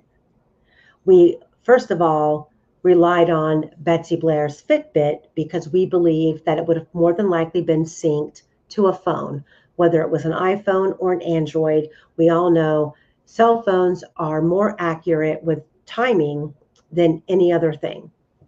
And we knew we had no real solid proof of the Hoosier Harvest Store camera's time based, because we were just told, oh, it's 54 minutes fast. Based on what? We were never told how they came up with that. So when you go back through Betsy Blair's Fitbit, her Fitbit, we've gone through this 1,000 times, and we've adjusted it 1,000 times based on, new information, recalculating, et cetera, et cetera. You can go back and watch the vault. But we've done all of those things, and if we've made an error, we've corrected it. So we're not here to be, the end all of be all. We're here to be a part of a community and a voice that we all can work together on figuring this case out. But Betsy Blair versus the state's timeline is not synced up. And we have to remember that Betsy Blair is the only witness who saw a man without a face covering. Betsy Blair was on that trail system for probably longer than anybody else on the trail system that day, amongst multiple people, including a group of 4 girls that she claimed she never saw. So her recollection is she's not a liar.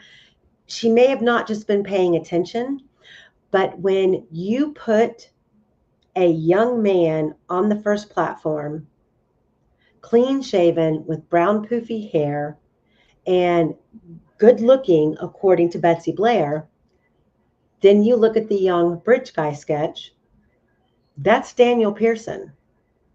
The problem with Daniel Pearson is we don't know when he arrived. We do know, based on Shelby Hicks's testimony, they didn't arrive in the same vehicle. We do know that her grandfather, which I have all the text messages from him, that they arrived there around 1:30. Daniel arrived first, and then Shelby Hicks came.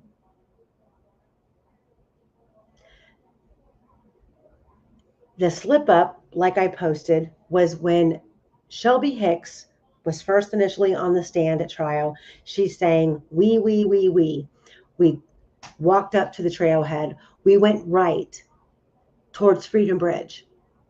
Then we got halfway there. Then we turned around and we came back. Then we went to the Monon High Bridge. And on the way, we saw this man. But what we weren't told at trial, because even though Andrew Baldwin in his opening statements said we would hear from Daniel Pearson was not called as a witness. Why? He should have been subpoenaed as a witness. Daniel Pearson told law enforcement that he's seen a man coming off the bridge, and the man took a photograph of him and his girlfriend, Shelby Hicks, without their permission with a disposable camera. What 20-some-year-old man in 2017 who's tech savvy, who built the city's website, mistakes a digital camera that hangs on a strap around a man's neck with an SD card for a disposable camera?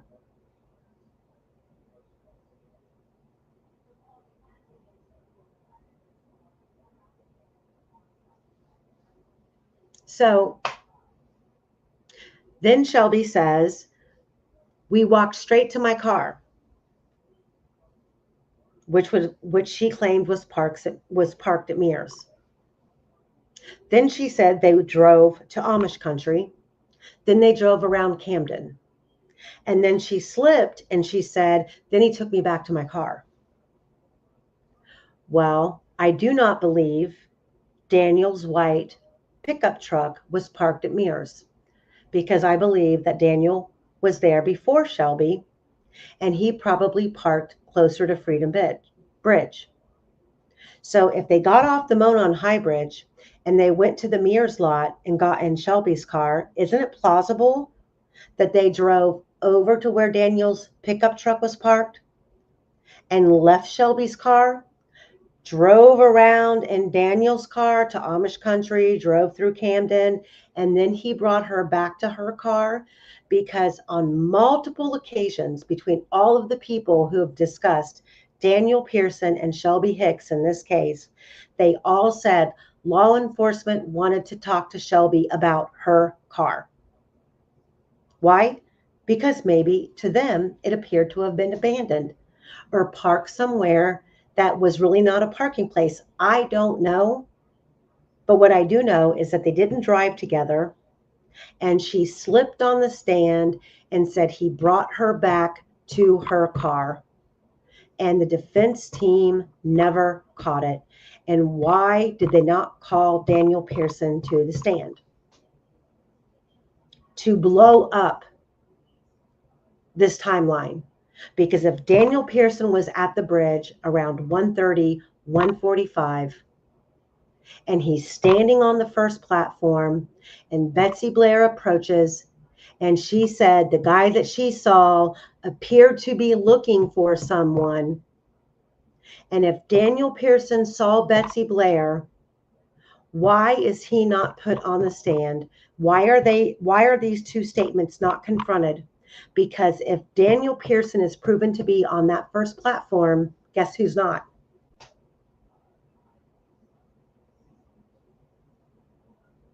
Rick Allen.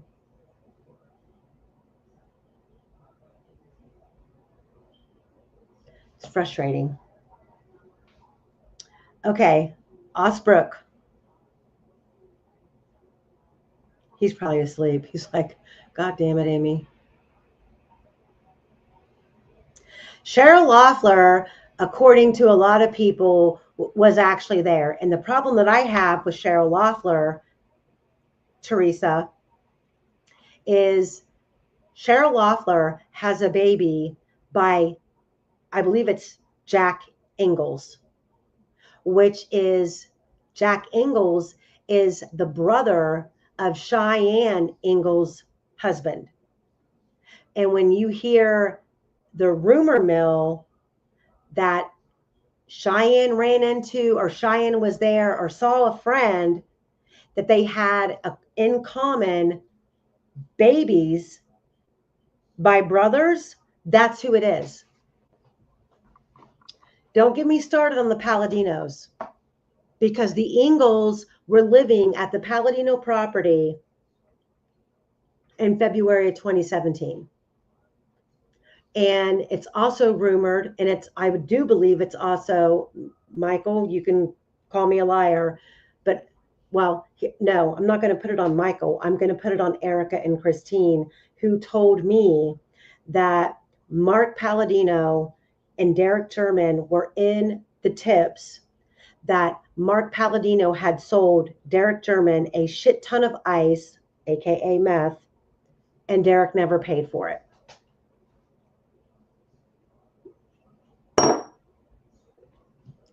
But yes, Cheryl Loeffler supposedly was there.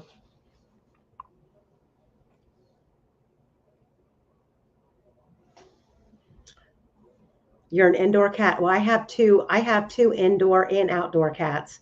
They literally drive me crazy.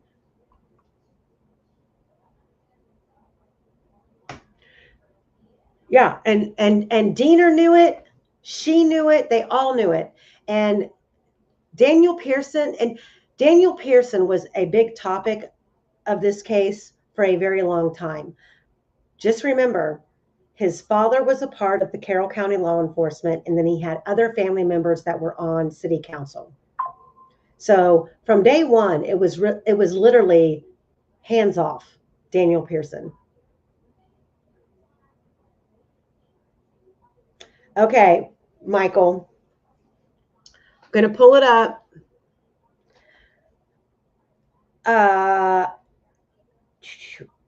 Matter of fact, I'm going to let you.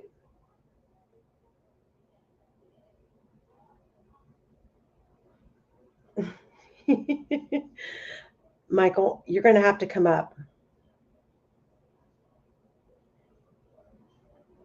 and break this all down. We're going to do this one.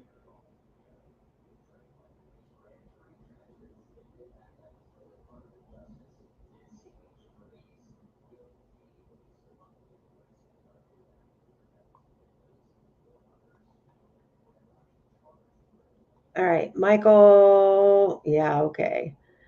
There it is.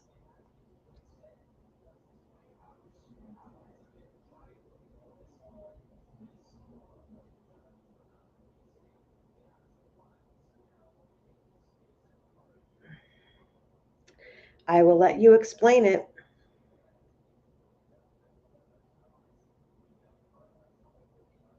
And hopefully somebody in chat will understand what you mean by come in.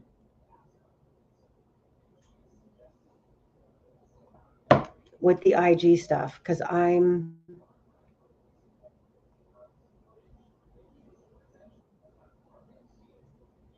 okay, hang on. Hold on, Michael. Here we go. There's that one. And then there's the other one.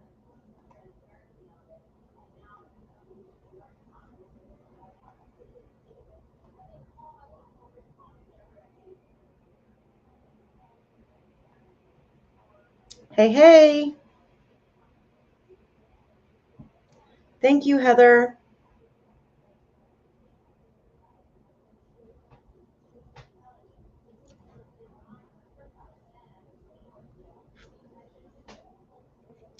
Michael, you're on. Okay. Hi. Hi. Okay, what do you want first? Do you want the IG photo? Yeah, the IG photo that came in at 1:44:14 when we know they were still in the car.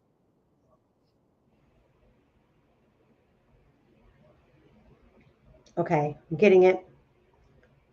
Whoa, I thought I had it.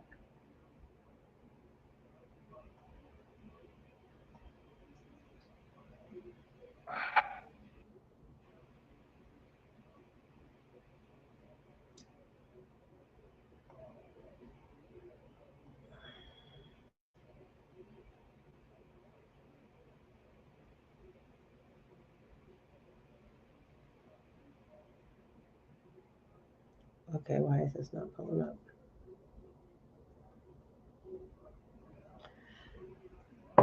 Okay, hang on a second. I'm downloading it. So do we have an actual screenshot of that Daniel Pearson Facebook post? The one in which he says something about before Libby yelled. I'll go back. I think I sent you the whole file with a lot of his communication. Okay. I think the one that I just read was a Facebook post. But yeah, that's what you said. You said it was a Facebook post, and I was wondering if you read it, but that wasn't. So what you read is not the Facebook post itself. It looks like it's been copied and pasted or something. I just was wondering if we actually have a screenshot of a Facebook post. I will go back and figure it out, but I know that we have it within all of his messages. Yeah, that's the second one. Yep, that's it's actually first in the phone. They both come in at the same time. I don't know why this is doing that. So, let me see, 200. Whew. This photo is, for some reason, hold on. This is strange. It's not letting me, hold on.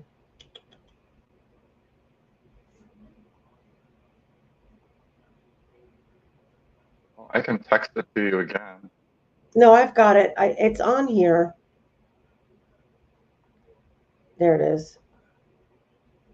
Can you see it? No, I can't. And I'm both on the PC and on the, yeah, that's it. This one. Yeah, that one. So that is an Instagram picture looking east off the bridge.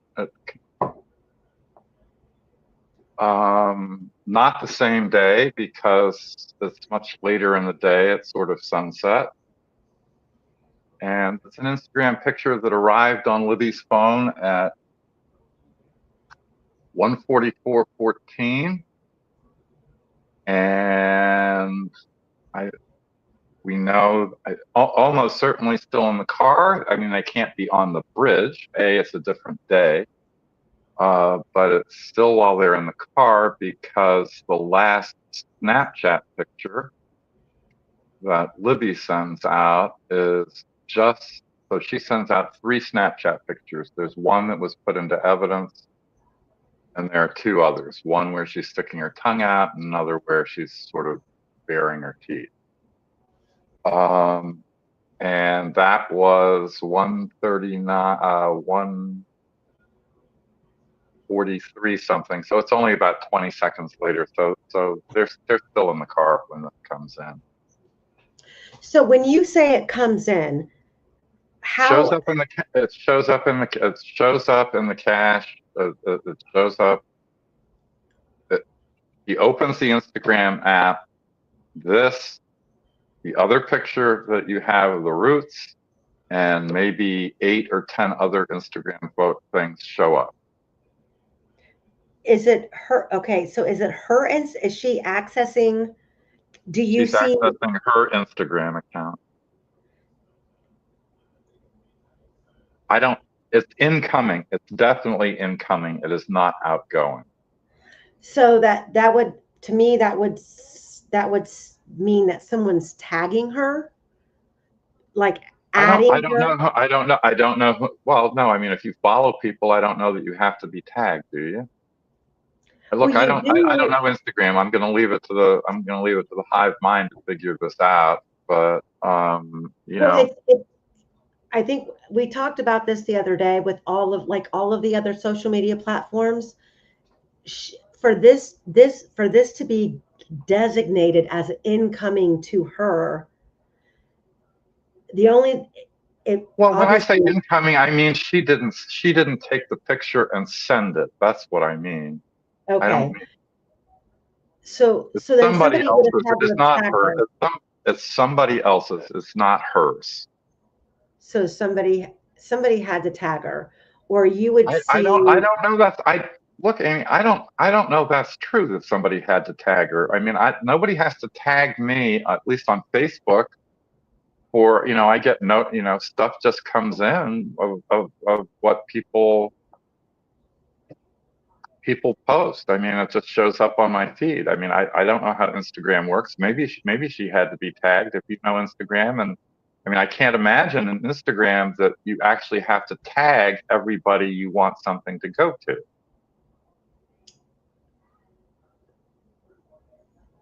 Well, if she wasn't tagged, then we would see every single person's photo in her feed. That's why I think that's what I'm saying. There are. I haven't counted them, but there are maybe 8 other pictures, Instagram pictures, not hers, that came in.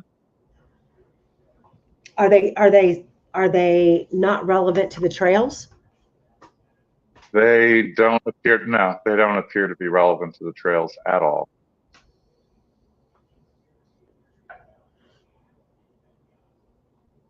I mean, it's kind of interesting. There's one of a classroom in the high school. Whether that, well, I say classroom in the high school. It's of a classroom. I don't know where it is. I'm talking out of school. Going beyond what I know. I'm only saying that this is my way of thinking about this, is that this has to be understood in the context of the bridge guy video. This is a picture of the east side, looking east off the bridge. And I think there's no way to understand this except as directions. Libby gets to the end of the bridge, says, this is the path that we go down. She's looking down the east side of the bridge. I don't know how else I mean, what, this is a coincidence? Yeah, maybe, I guess. What time did you say this came in? 1:44:14.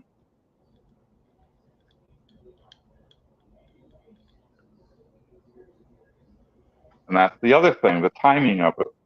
I mean, how, and also, I will add that round about the noon hour,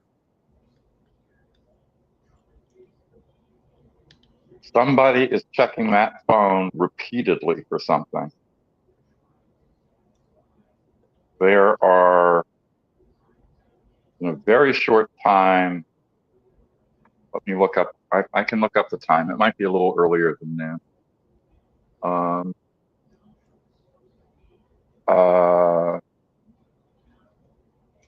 You're talking about Libby's phone? Someone was checking her phone?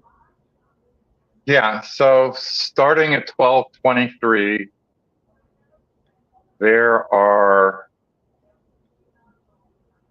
and it ends, starting at 12:23, ending at 12:39. There are something like 20 device screen on, screen off event. As if she was anticipating a return message or someone telling her. Yeah. So I don't understand why none of that communication is there. And I know that when you go to the third party hearing and Detective Vito is testifying, he claims that they have factual proof that Keegan had messaged Liberty that day on the 13th, but they were not able to retrieve what the messages said. I don't understand, like, what was it that they were doing where these things they were completely obliterated from any of the extractions that were done on the phones? Well, no, I mean, I think there is an explanation for that, and that is that they know they have evidence of the communication, but they don't have the devices from which or to which the communication was made. That's one possible explanation. Well, didn't they do a search warrant on Keegan's house the same week of the murders? And there was only one. I wish I were the all-knowing and all-seeing, but I'm not, and I have no idea. No, they did. They knew about Keegan Klein, the Anthony Schatz account, that same week, and that was where he had. I think that was where the interview was done with the CPS counsel. Here's what I can tell you about the Anthony Schatz account. On the phone, as indicated by the 2019 Magnet Axiom software, and I haven't looked at 2024, but I think I remember it's the same, and that is that the only mention on the phone, and I understand there's an iPad, there may be other devices, but the only mention on the phone of the Anthony Schatz account is it shows up on February 11th as a recently added Facebook contact.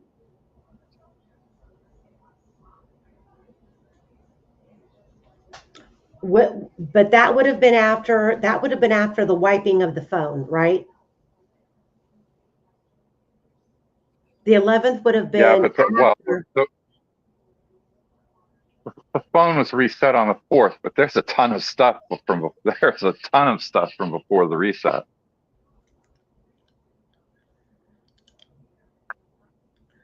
Well, if she reset the phone, I'm just kind of trying to put myself in the mind of a teenager.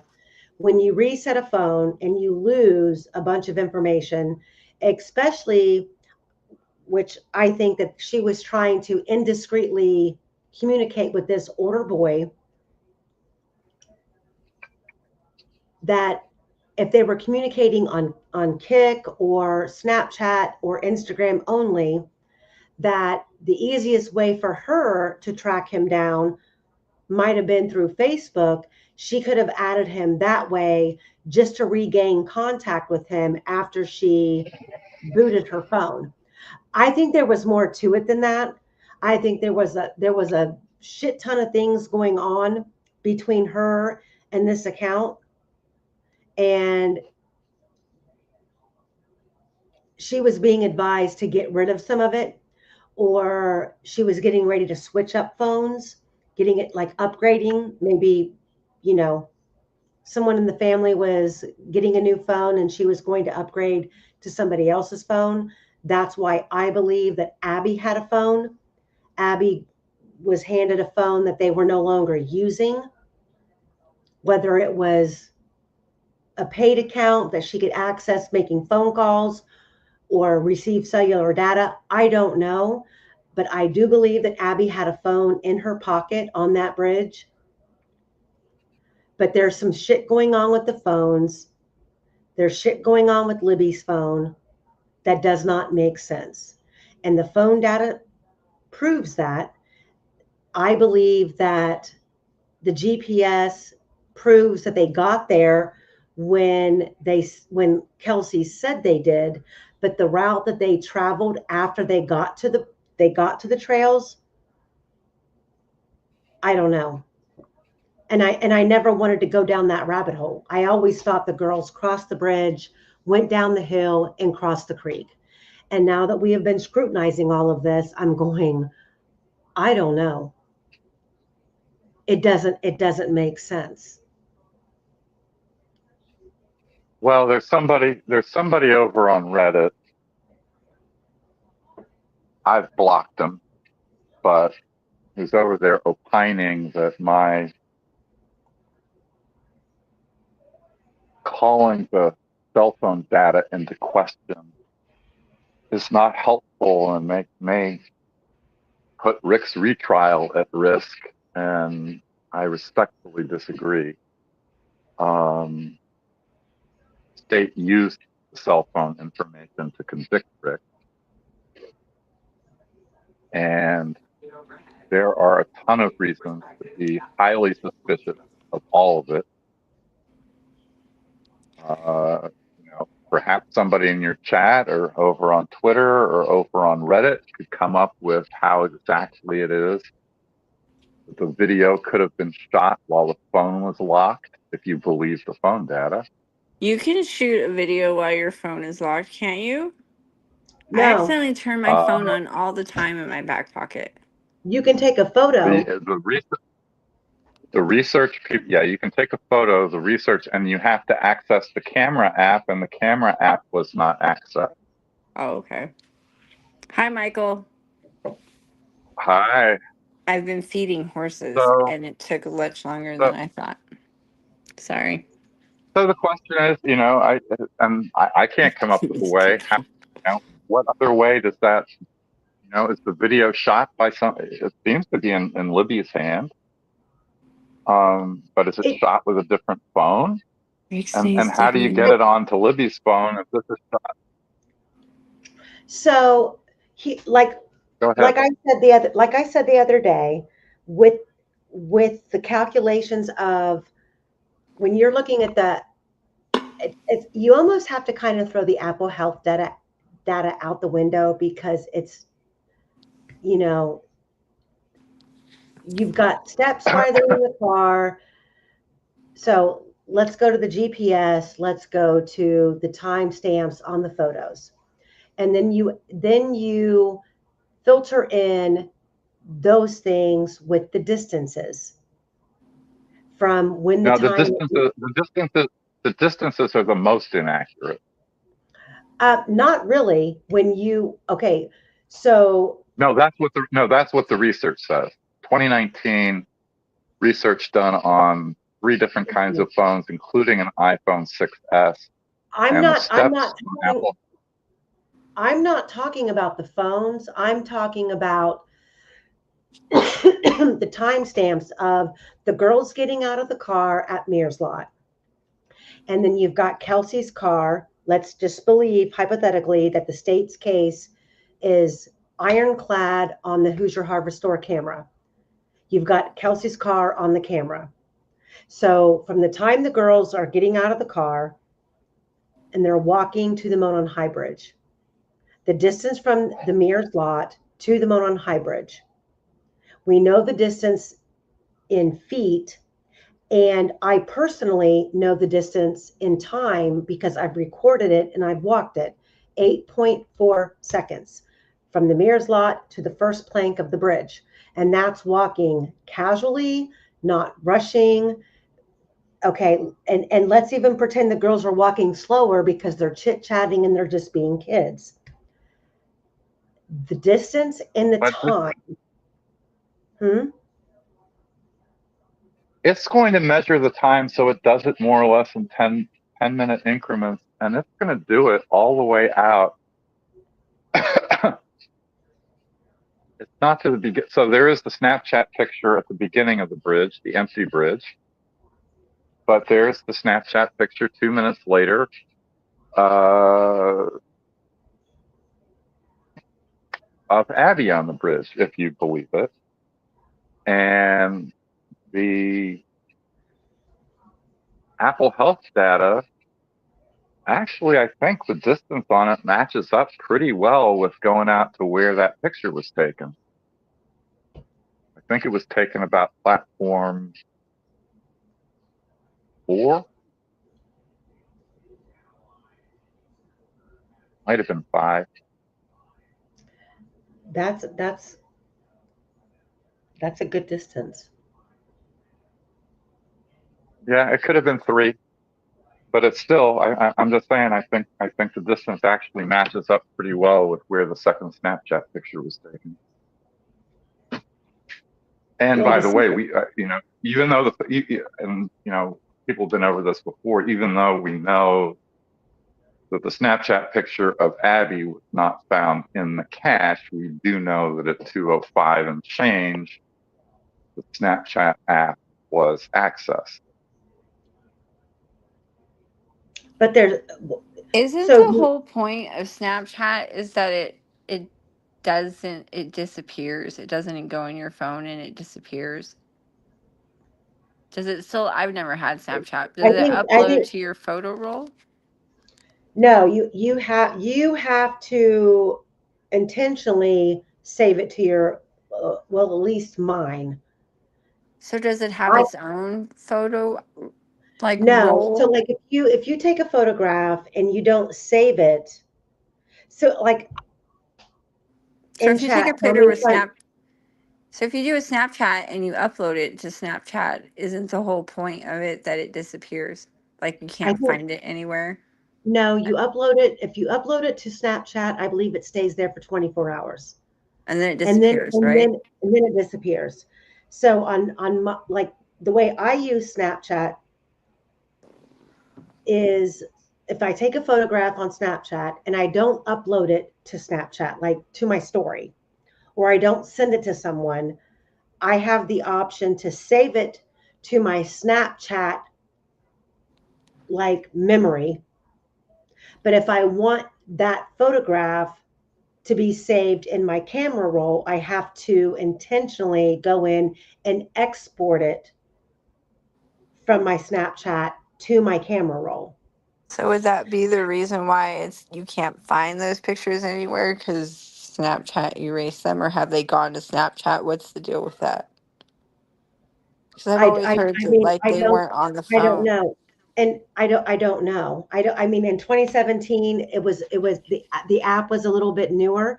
And Indy, Cindy, I get what you're saying, that when you look through all of the exhibits of the home screen and photographs taken of Libby's phone, it's very strange that the Snapchat icon is not present on her phone. And they took a photograph of her home screen, like, you know, if you set your phone down with the backlight on, so you can see everything that's on your home screen. The Snapchat app is not on the home screen, and the home screen is not full of icons to where it would have been on the second page. It's very bizarre to me, all of these things that are going on with this phone that has just been recently reset, and all of the things that she's using on the phone are not present on the home screen, and the home screen's not full. And that's typically not, it's not a, like, it's typically not a choice. If you go into the Apple iStore, the iPhone store, and you download an app, it's immediately going to go in the first place available on the screen. And if your home screen is not full, it's going to go there, unless you edit your home screen and you move it.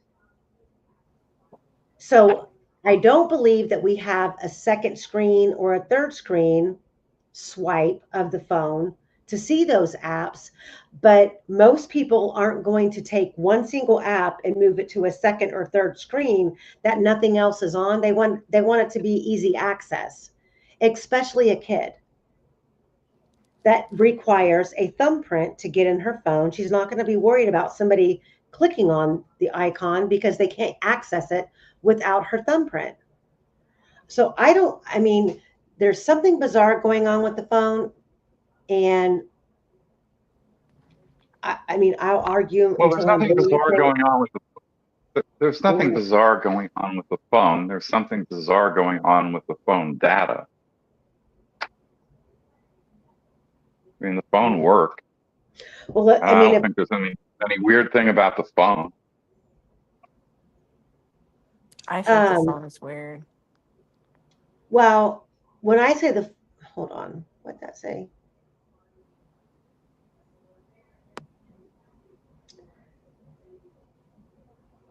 Beasley says, Amy, you just have to hit upload and the menu pops up to go to any app from a locked screen. I'm not sure, Beasley, I'm not sure what you mean. My information from research done by me and by somebody else is you can't shoot a video on an iPhone 6 with a locked phone.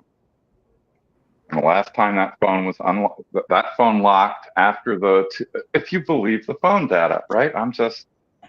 That phone, according to the phone data, locked right after the second Snapchat picture at 2:07, and it never unlocked again.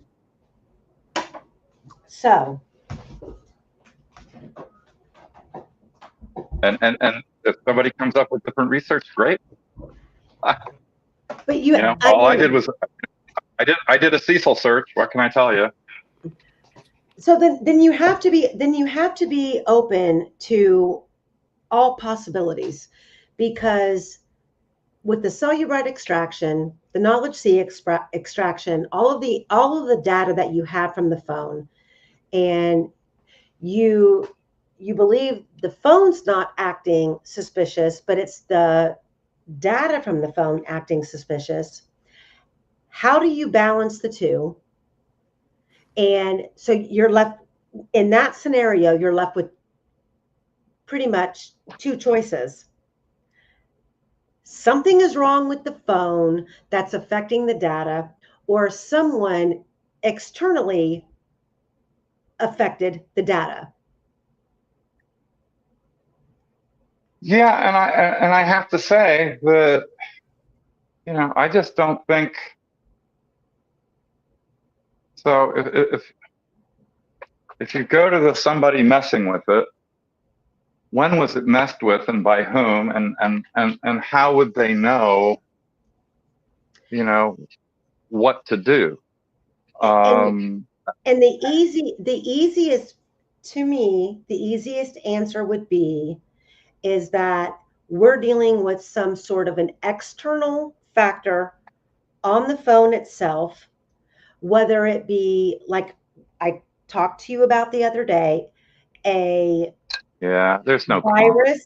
a virus or some sort of a cloning of the phone, where the phone is being affected by a secondary phone that was never deleted from the Apple account. That's There's how a they lot got of Britney different. Spears. Look, the video is taken on the bridge. That is not from a cloned phone. No, I'm not talking about the video. I'm talking about all of the interferences before and after. I'm talking about the headphone things being plugged in. I'm talking about the Wi-Fi connection or something in the And the morning. headphone and the headphone activity is from the knowledge seed database, and that's not coming from a cloned phone. Well, I don't know what other explanation there is. So No, one of the I don't things, either.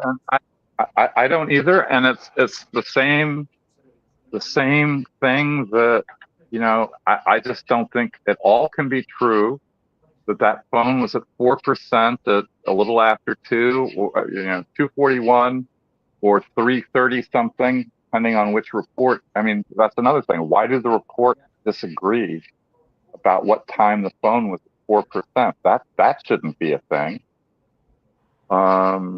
so one of the things they were talking about was an iPad, and during like the whole Britney Spears thing, I learned that, and I've done it for my house. I can do it sometimes I do it while I'm sitting here. I'm watching you guys and reading the chat on my iPad, and it's the Google account that it's hooked up to, so you can watch someone in real time from your iPad on their iPhone if it's like hooked up to the same Google account.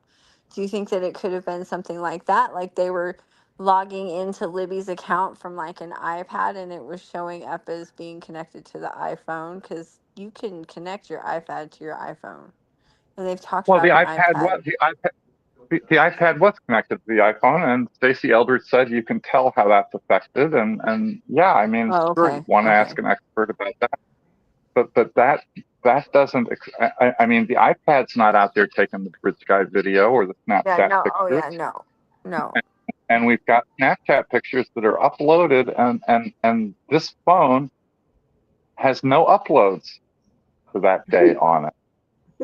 And that makes zero sense. That makes zero sense. That makes less sense than the fact that when you watch the Bridge Guy video, okay, pure HD quality, then you get to Guys Down the Hill, and everything in the background, sound quality, rocks, leaves being crunched, guys, pause, complete silence, as if it's a voiceover being implicated into the. Yes, it does. Guys, weird down the hill. Very weird. You like the fact that there is all of these. No, Libby says hi. Hey, take down Kelt's comment. He doesn't like it up there. They cut the high out of the 3-second loop they released in 2019. Yeah, but the delay when you listen to the whole video is still there, and the background noise completely goes away. And when you listen to the enhanced audio, the guys pause literally sounds like it's indoors. I'm not saying it's been faked or tampered with. What I'm saying is that all of the inconsistencies with the phone data, no uploads, missing phone calls, no data in certain areas that where there should be, unlocking the phone, locking the phone, the headphone jacks going in, all of that is no different than saying this video was created on another day and then tampered with and put on the phone?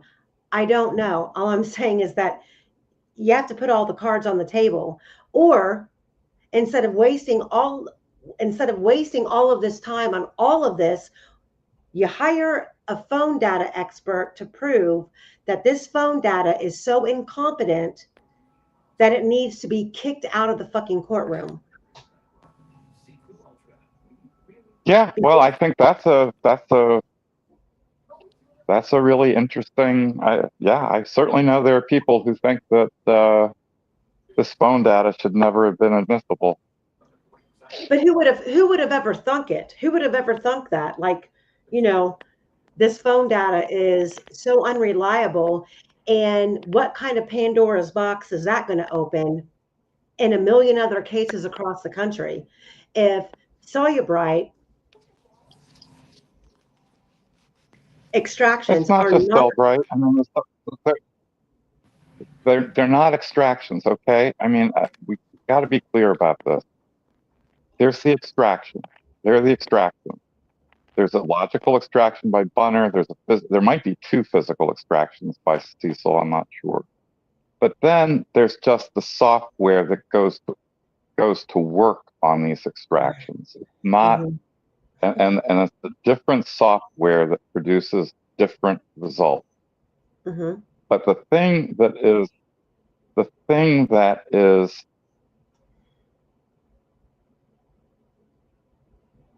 there is stuff that is missing that should be there, but there's only one thing there that, as far as I know, that shouldn't, and that's the BG video.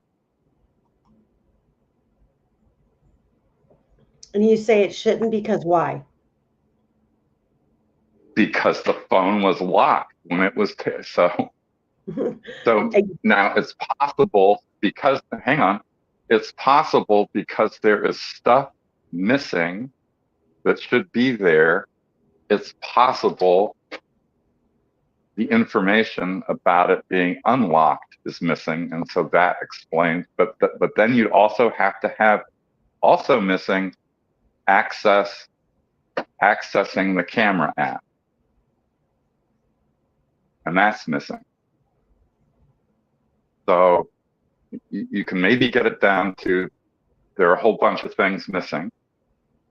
I mean, there are calls missing that should be there. But then you have a different, so there's stuff that's missing, but then there's stuff that even the uploads are missing, right? The uploads I mean, we know the empty bridge Snapchat. I mean, that went up, and we know even though it wasn't on the phone, we know that the picture of Abby on the bridge went up because somebody got it, took a screenshot, and gave it to police 7 p.m. or 9 p.m. or whatever it was, 7 hours ago. But we know that was uploaded, but there's nothing in the upload.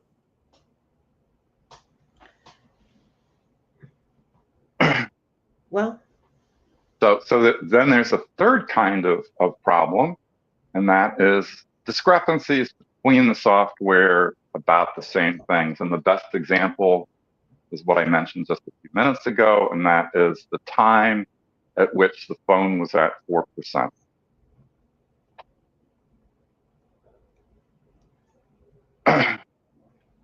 so the phone and by the way, there were incoming things. I haven't finished looking at it entirely, but if you look at the Magnet Axiom software report, there were incoming things on that phone all the way through 10-something that morning of the 14th. It didn't stop at 4:33 or 4:34. So like everything else in this case, everything that's reasonable and plausible is completely jacked up. So then you have to start looking at ulterior explanations. And I know that You have stated 1,000 times that you don't believe the girls crossed the creek. And when we get into this kind of a conversation about the phone and what's not making sense and all of these things that are missing, then that's where you have to redirect and go, okay, what the fuck happened? How do we not have all this information, yet we're supposed to believe all of these things that we should be seeing happened aren't available on the phone data? That's when you have to kind of exclude, wait a minute, that's why you have to exclude the phone data. And when you go back to, again, the GPS and the distance and the meters, if the girls went across the bridge,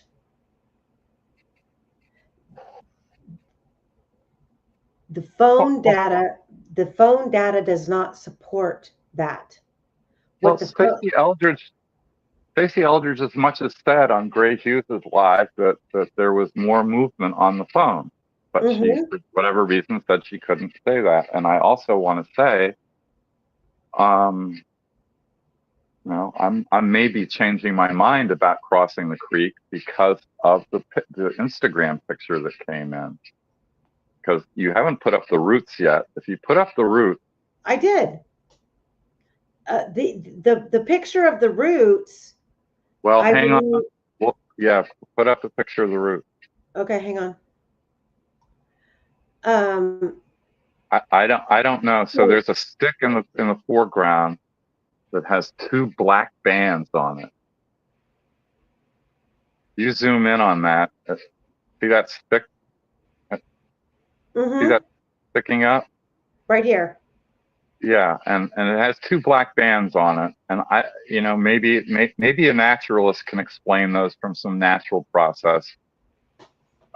The only reason I can think somebody would have sent that was this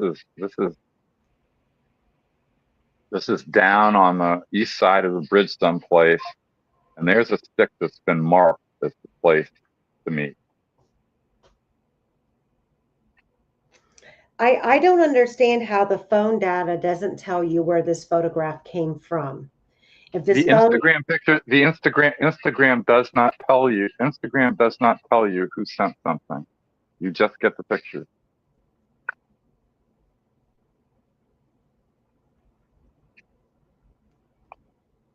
At least in the magnet axiom. I haven't looked at the 2024 yet. I'm going to go look at it. I can tell you if that bridge picture is missing in the 2024, I'm going to be speechless. And when you go back and you listen to Riley and Bree Wilbur's testimony, they go down. They don't go down the 501. I've clarified that today after going back and listening, and you have to listen very carefully because Riley describes they're on, and this is the other thing about their timing, because we always thought that they went down the trail. Bree says they got to the trails at 12:25. Riley testifies they got to the trails at 12. 25 minutes, regardless if the girls intended to contradict each other or not, 25 minutes in a case like this is magnificent. And based on even the 12:25 arrival time, the later arrival time, versus the timestamps of the photos down by the Monon High Bridge, you're talking 40 minutes during a 10-minute duration walk. If you take Riley's, or Rayleigh, however you want to say her name, if you take Voorhees' time at noon, it's even further back. But what Rayleigh describes is they go to the Monon High Bridge. They don't come back and go down the 501. They actually, on the Monon High Bridge, go down the right-hand side of the bridge. And there's a worn path there They go down the hill at the north end of the bridge, and they go up underneath the bridge and take photographs. This is where I believe this photograph came from. Now, Rayleigh testified that her and Bree both were taking photos on their phone. But that Riley also had a Nikon camera with her.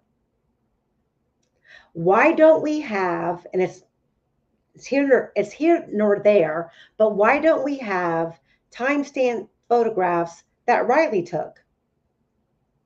And this picture was taken on a different day at a different time. Just like I think, I mean, it could have been taken earlier in the day.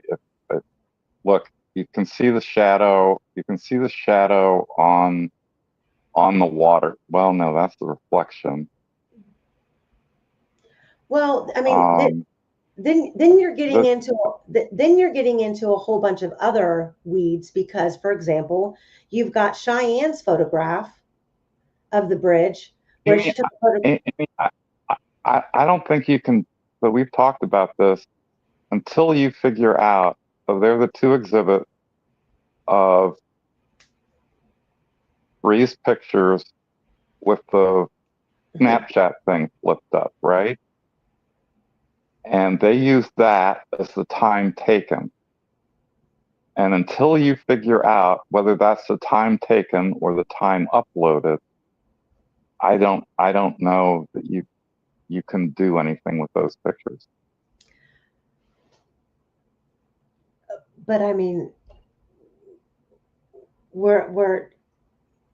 you're telling me that you don't know that we can do anything with those pictures, but those pictures and the timestamps were used in a trial that convicted a man.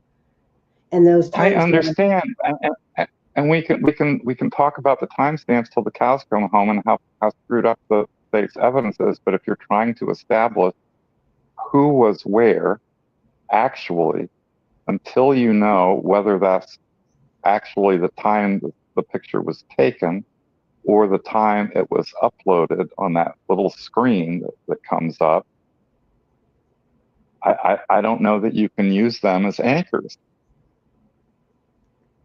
Well, so what do we do? So then what do we do with the 126 bench photograph? What do we do with that? Let's not do the bench photograph for a second. Let's do the one of, oh yeah, the bench photograph of the girl holding the camera.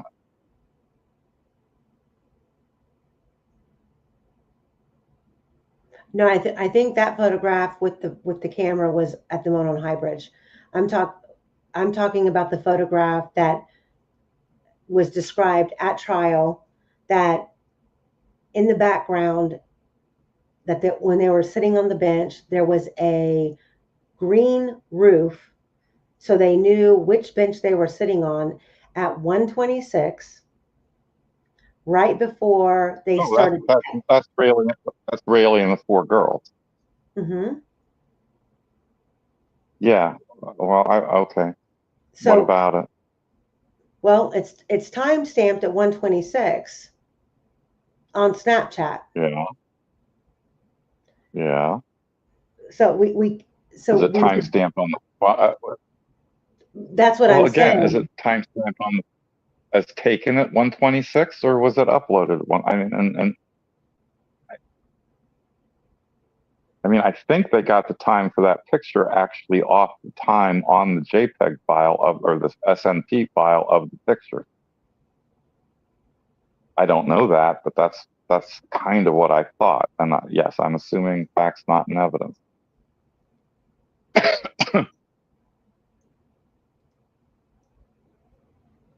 We do know that the picture of, and you said it was a picture of, so the picture of the later picture of Bree, is it Bree holding the phone? That wasn't later. That wasn't later. That was before. Rayleigh took the picture of Bree. Rayleigh used Bree's phone to take a picture of Bree with the camera. And there were pictures taken, and they're strange pictures. They're like black and white, almost obscured, of the Monon High Bridge.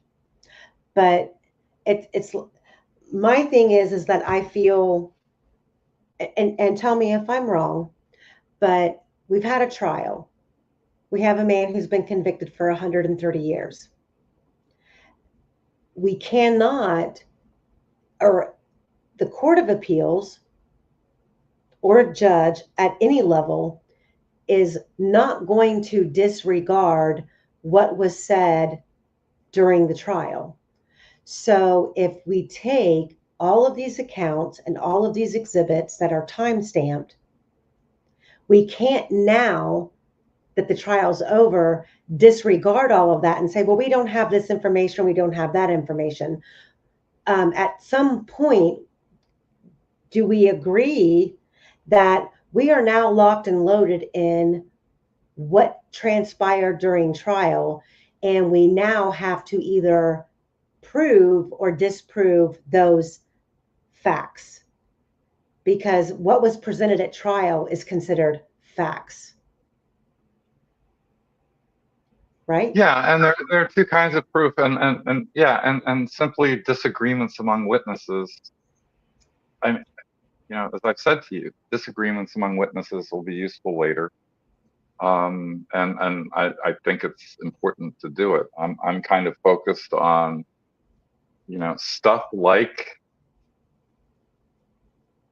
that work Yellow Jacket did with the wheel well.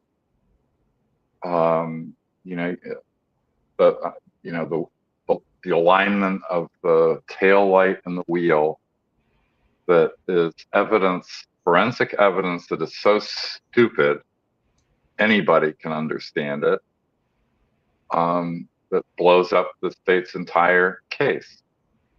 And yes, the discrepancies, what Daniel Pearson said, who was where, whose car was where, that's going to be incredibly important for a new trial. Mere disagreements aren't going to get the new trial. So, I'm kind of focused on stage one, and I'm thrilled that people like you are working on stage two. And if stage one stuff comes up in the process of doing stage two, that's even greater.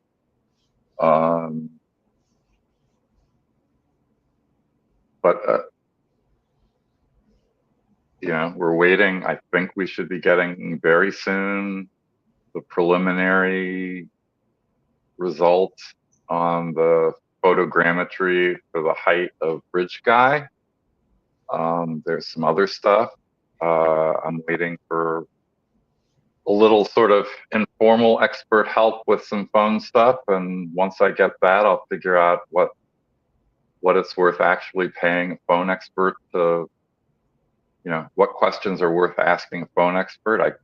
I got a pretty long list.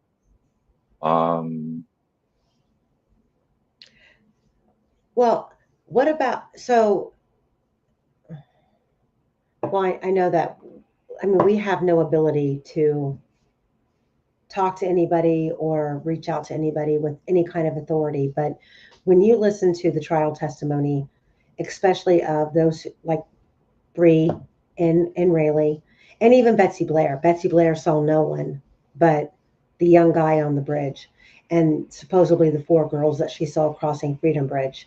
Yet when you listen to the trial testimony of Rayleigh and Bree Wilbur, there were a lot of people out there on the trails. They seen multiple people out there on the trails. Where are these people at? They were never tracked down. And at this point, they're really a lost cause, because obviously they were never homed in on and made to focus on what they remember in a close time frame to when the murders occurred. But it all goes, and that's the thing. I don't want Rick Allen to be off the hook just because we have enough reasonable doubt.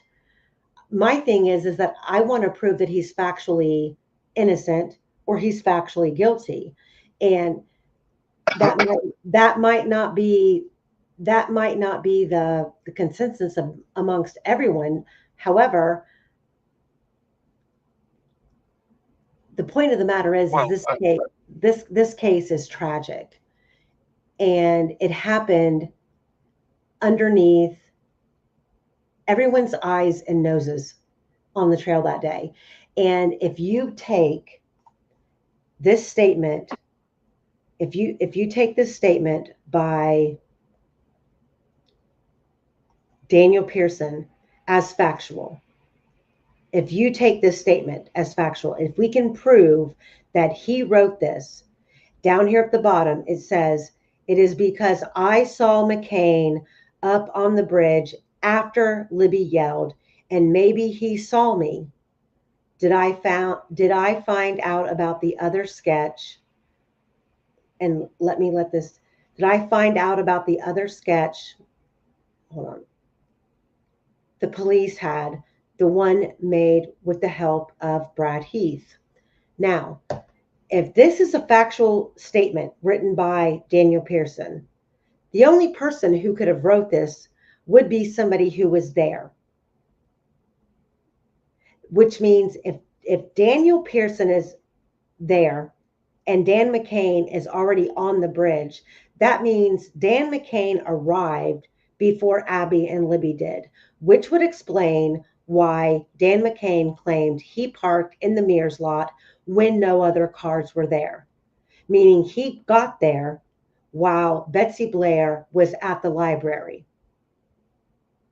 He got there, walked to the Monon High Bridge, got on the Monon High Bridge. His words at trial, he was on the Monon High Bridge for about 30 minutes. Daniel Pearson was where? I think Daniel Pearson was walking the trails back and forth, waiting on Shelby Hicks. We don't know, but this should have been explored.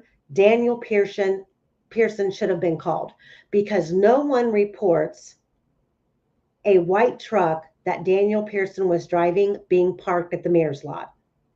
We have a Subaru, we have a dark sedan, which would have been Dan McCain's because he drove an older model, dark colored Honda.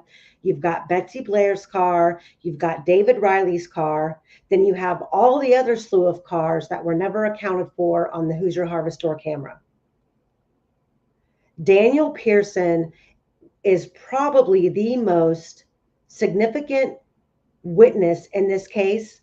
And I'm not saying that because he's involved. I'm saying that because his account, his information literally destroys everything the state says. If he is the man on the first platform and he knows it, and he made eye contact with Betsy Blair, why would he not come forward and say that? Why would he not come forward and say otherwise? That's the frustrating part. What is going on here? And then I've got these messages by Diener on the prosecution team talking about this person right here, Cheyenne, Shelby Duncan, and Shelby Hicks. If people knew the truth, it would blow up the state's timeline. No one's talking about that. I don't understand.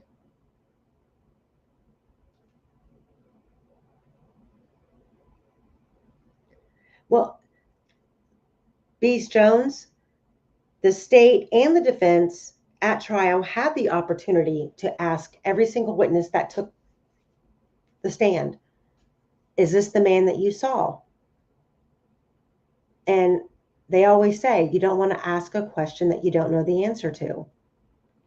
And no one on the state side described Rick Allen?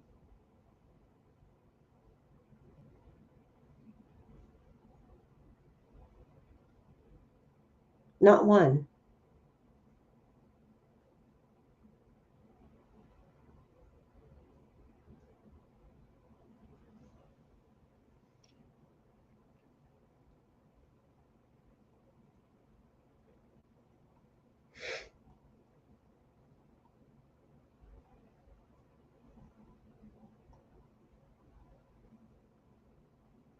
Okay, what link are we looking for?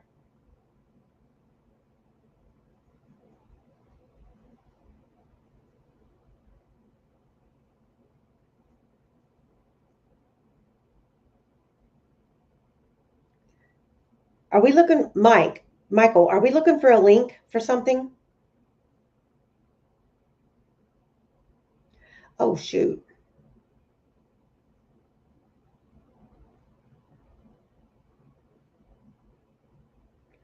What is RA's connection to the girl's meth Dropbox?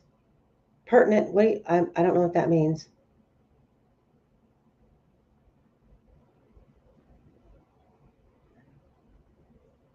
Skinny, we don't know.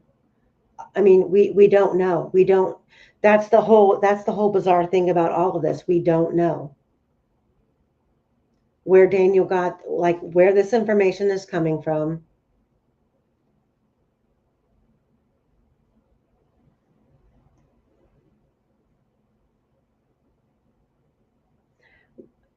It's been speculated that there was an argument at Mears Lot, and Matt Hoffman, who was a defense attorney or a defense private investigator, basically told some people that there was an account of an argument and that there was an eyewitness. And that was, I think that was a long time ago. And then Quester, in his archives, found this social media post from Daniel Pearson where he's talking about the same thing. And I mean, if he's talking about Libby yelling, wouldn't that mean he could possibly be the witness? And then when you go to the clump of hair that's found, Abby having a piece of hair in her hand. I mean, it's just also, I mean, this case is insane.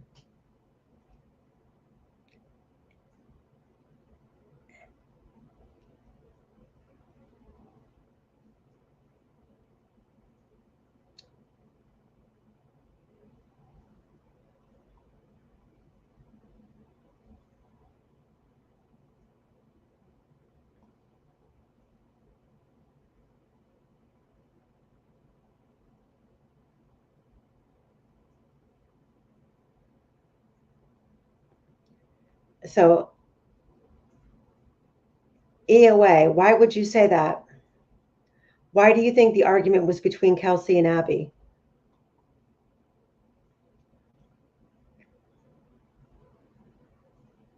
Yeah, Abby's face in the car was extremely, like, stressful. I don't know what that would have been.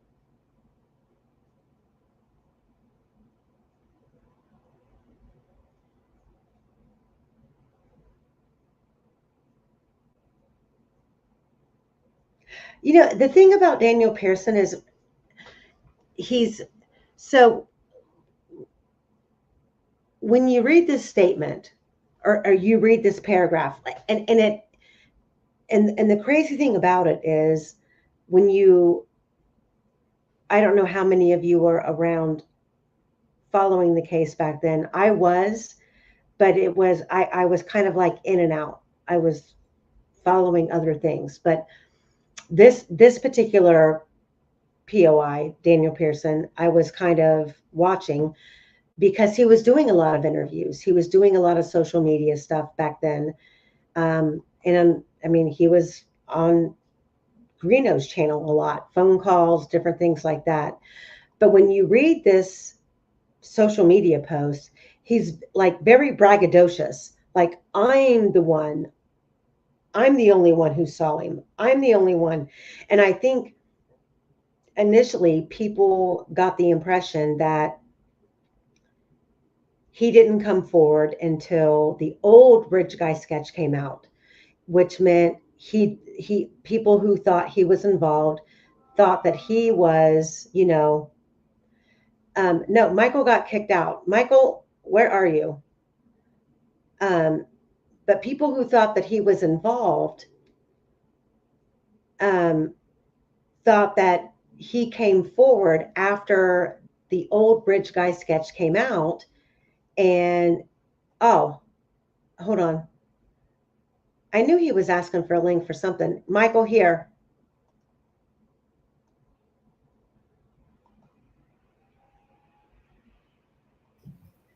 He can take my place. I've got to get to bed. it's after midnight and I got to go to work. Oh, you have to work?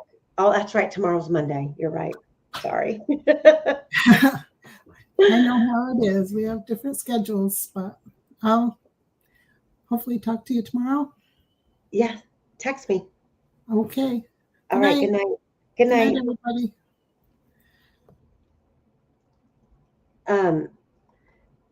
But I think Daniel Pearson back then, everybody thought was like interjecting himself into the case.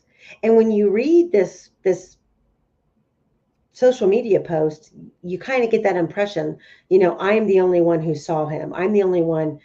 And a lot of people thought that he came forward after the old bridge guy, photo came out or the old bridge guy sketch came out. And that's not true. He contacted law enforcement on the 14th. And I can understand him being hesitant because he was engaged to be married and he was out there on the trails with another girl. So, but you have to kind of weigh your priorities, There's 2 little girls that were murdered out there and you were there and you might have pertinent information. Why he wasn't called, I don't know, but there's a million explanations, but he really blows up the state's timeline. All right, Michael, go ahead. You said what I mean by the IG pics coming in. Yeah, what I said in the chat. They show up for the first. So Libby in the car accesses Instagram. That shows up. Okay. And then these pictures show up for the first time.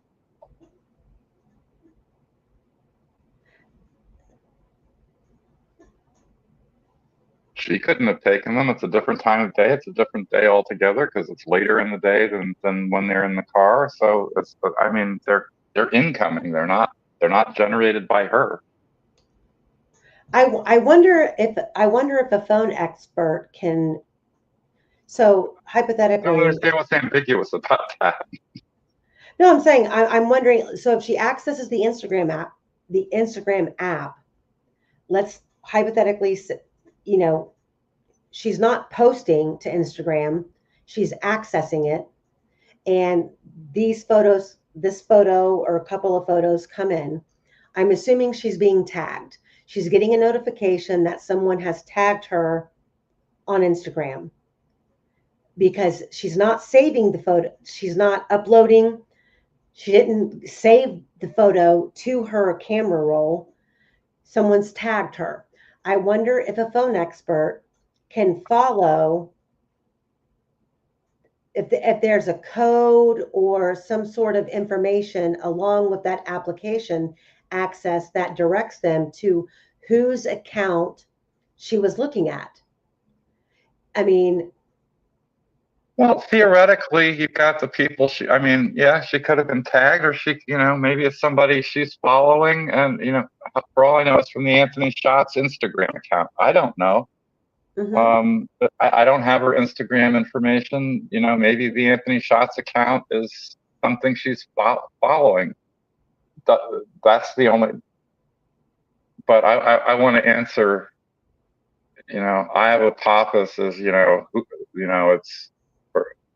came in on whoever had Libby's phone. No, Libby had that phone in the car. We can follow there's a map with the GPS data showing that phone going from the Patty house to Mears. The time cuts on it are all pretty accurate, based on, fit with what we know. That phone is not with somebody. That phone is in the car. Kelsey has it in her hand. I don't know, but Libby is with that phone when the Instagram pictures come in. Plus she's taken the Snapchat pictures, the 3 Snapchat pictures, the selfie with Abby in the background in the car, some seconds before that. So this idea that somebody else has that phone, I just don't know where that goes or why.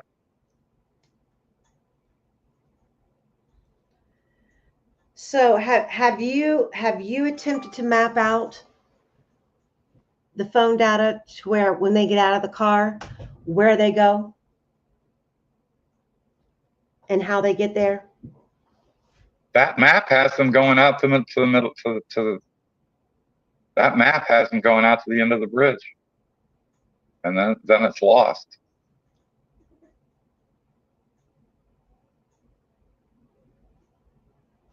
You've seen that map.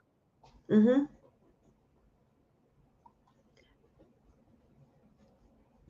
But it just seems like everything in between that is inaccurate. The phone being locked and not unlocked, the video starting. I mean, well, it's to what's missing. Why, if that phone was still on, going down the hill and across the creek, why is that GPS info not there?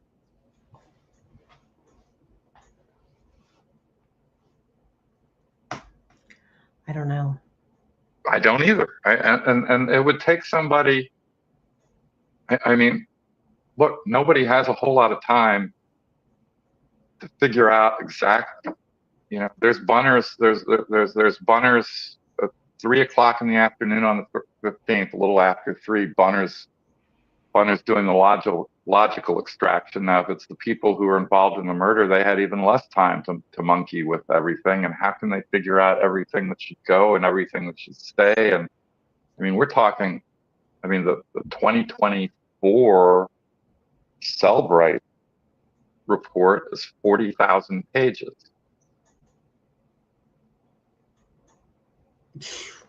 I don't have a printout of the 2019 Magnet Axiom report that was done also based on a full physical extraction, but I can tell you, scrolling through it to get to the places you want to go takes for frigging ever.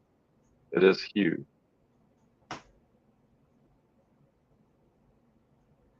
So the idea that somebody overnight could have figured out what to fill it from the phone database is really hard to imagine.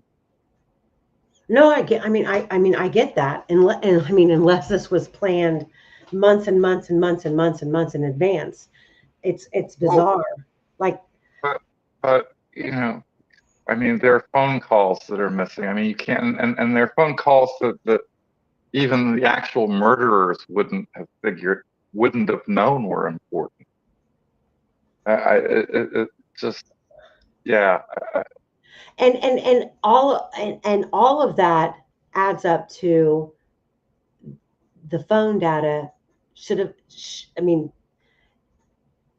there should be an expert hired to prove that the phone data is so inaccurate that it can't be used. I mean, somebody on Twitter said, well, you can manipulate it and it's all a matter of interpretation. And the answer is not. I sort of pushed back pretty hard on that. I didn't mean any disrespect, but it's not it's not about interpretation. It's about translation. And it's translation from the various databases into English, times, dates, file names, that information in the reports that the software generates. It's really not interpretation. I mean, I don't know how you, I don't know how you say that, what the phone's at 4% at 241. No, the phone's at 4% at 335. I mean, the data says what it says. It's not a question of interpreting it. So I have a conundrum. So I think I sent it to you today. The Again, it's not about, no, it's readable. It's readable. It's about what it says. I mean, it's totally readable. Or at least the software says it's readable. I don't think who said that? Hold on. All eyes. No, I'm talking about lawyer's daughter who says the car pics do appear legit, bridge pics not so much.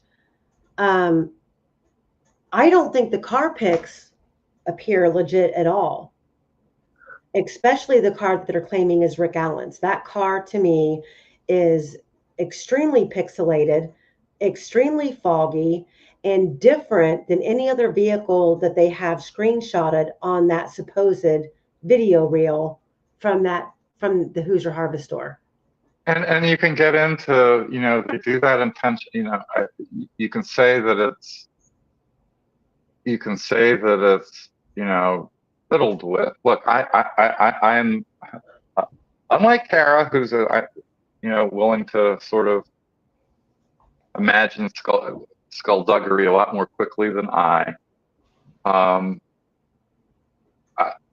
farthest I'm willing to go with that is that it was intentionally, the picture of Rick's car was intentionally scanned in worse quality than the picture of Kelsey's car, so they could make their case. I don't have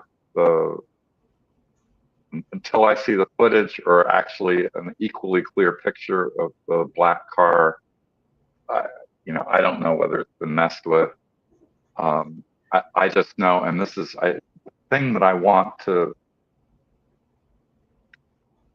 emphasize, and why, what Yellow Jacket did was so great with the alignment of the rear tail light and the wheels, and the two pictures in Rick's garage and in the video is, that is so stupid anybody can understand it. You don't have to write a huge narrative explaining how something disagrees with something. If we get the photogrammetry stuff back, and then the preliminary, and then the guy gets, if that's good, he gets paid, the photogrammetry guy gets paid to go measure do the actual measurements instead of the amateur measurements. And bridge guy comes back at 6 feet. That's easy to understand. All this, yes, and there's all kinds of terrible stuff in these transcripts, and to some extent, it's going to be up to the appellate lawyers to point out how crazy they are. But the thing you have to do is the internal inconsistencies, and actually the work Yellow Jacket did with the tail light and the wheels, tail lights and the wheels, that's something they can actually use in the appeal. I mean, not in a sufficiency thing, but it's part of the case that this wasn't a fair trial. This was the state's case is nonsense. How can in what way is that? In what way can that be added into the appeal? Because those pictures are exhibits. Okay. And the judges can look at the exhibits, and there's no reason that the appellate lawyers can't point out, look at exhibit X and look at exhibit Y. these are clearly not the same car. Okay. And I'm not saying that that goes into any legal argument, but it might go into the statement of the facts, because the thing with appeals and also with habeas is you got to give the judges a legal way to grant relief, but then you also have to give them a reason to want to. So based on your experience with the appellate courts in Indiana, well, first of all, explain to the people in the chat, what is the limitation on the length? Isn't there a limit on words or pages on what? And I know that they can request more, but what is the maximum limit? Because I'm assuming. I haven't done a state's appeal in a while, an appeal in state court in a while. It is what it is. I mean, they can probably get 20,000 words, is my guess. And what do you feel, as far as in this case, in Rick's case, if we're gonna let's move into the legalities of it, what do you feel holds more weight in the appeal? Is it the legal record itself, Judge Gall's rulings, the things that she ruled on? Do you feel we can't really go into ineffective assistance of counsel. What do you feel the appeal is? Where do you feel that the heaviest weight's going to lie in this case? So look, I have not read the transcript. I have not looked at I've read little bits of it, and I emphasize little. I've read little bits of it. My guess is that if they want to raise it, the chronic claim is an easy way out to the Court of Appeals. Mm-hmm. And it probably wouldn't take. So explain to the chat why chronic was such a good route for the defense to use, or you use. The motion to correct error. Mm-hmm. Well, yes. So the reason it's good. So with most errors, you've got to show prejudice, and there are different standards. I mean, there are literally, my class on prejudice. I mean, there are 6 sort of standard ones, but there are actually 8 or 9. But not having to show prejudice. I mean, I'll give you an example. The difference between the standards. So if you have a constitutional violation, the burden shifts to the state to prove that the violation was harmless beyond a reasonable doubt. On the other hand, if you have a NAPUI violation, sort of what happened with the van, then the state has to show not just it doesn't have to show harmlessness beyond a reasonable doubt. It has to show there's no reasonable probability the error affected the verdict, which is even better for the defense than harmless beyond a reasonable doubt. But with a chronic claim, in other words, Rick had no lawyer at the proceeding in which he was sent off to Westville. The claim is that was a critical stage at which he was entitled to a lawyer. He didn't have one. The lawyer he had actually wasn't there. They just did it backstage, and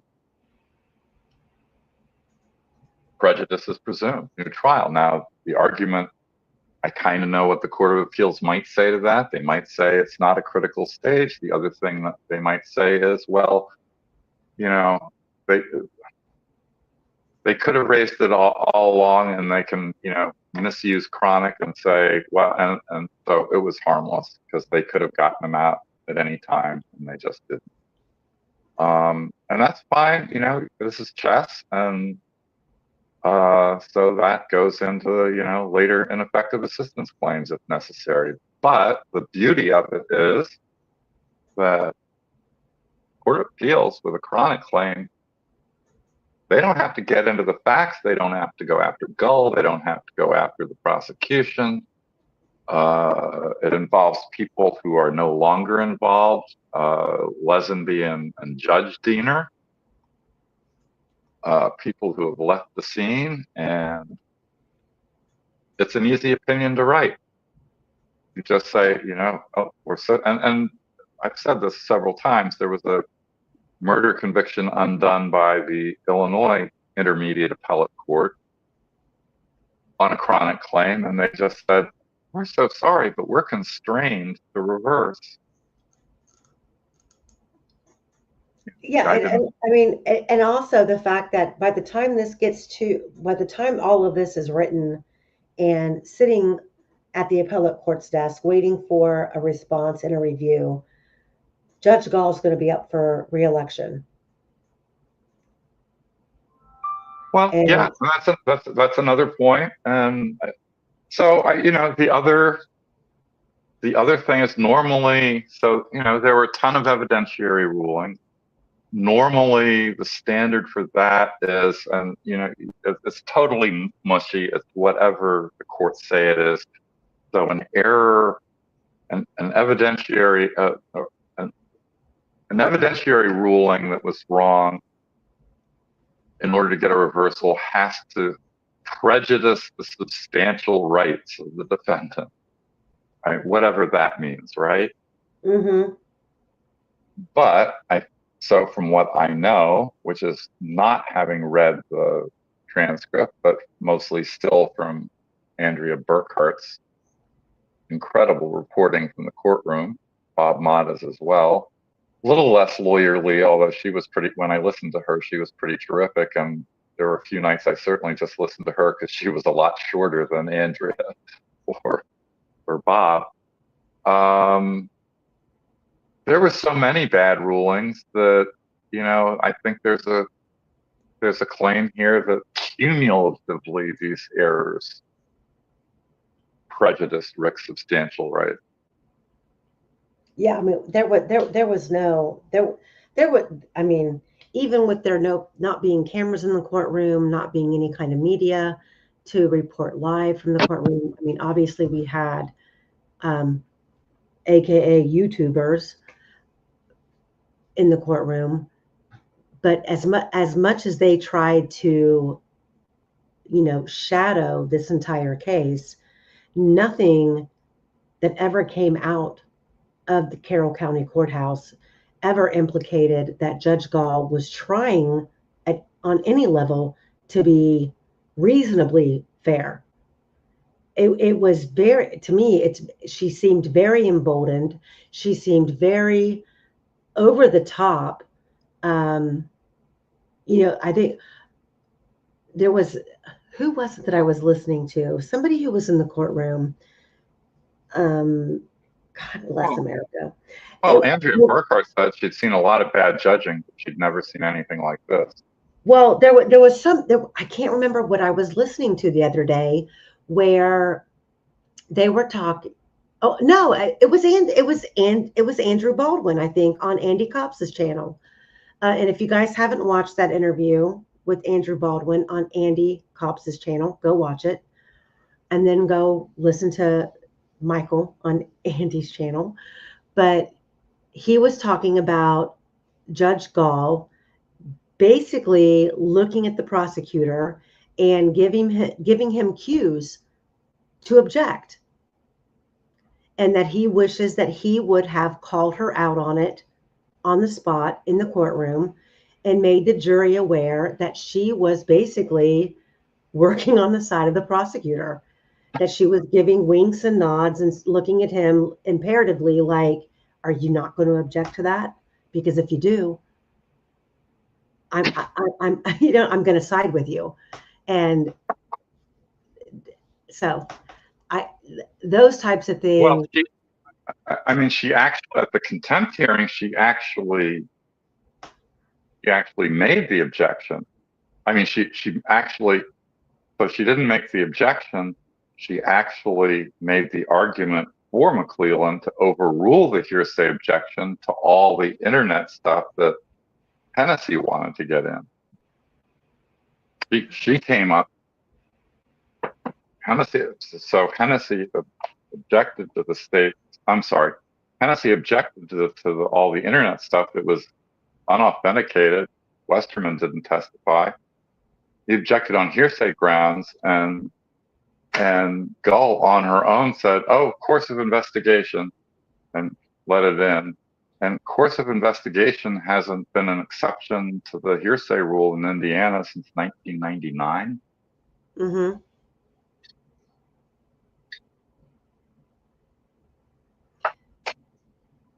And the Seventh Circuit has condemned it repeatedly.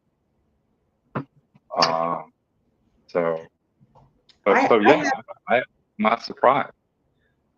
I haven't even looked into it, but so is Nick McClelland a sitting prosecutor until he retires, or is there an election that Carroll County holds for that position? Oh no, they're up every 6 years. I think it's every 6. No, the judges are every 6. Maybe they're every 4. It could be every 4. I should know that.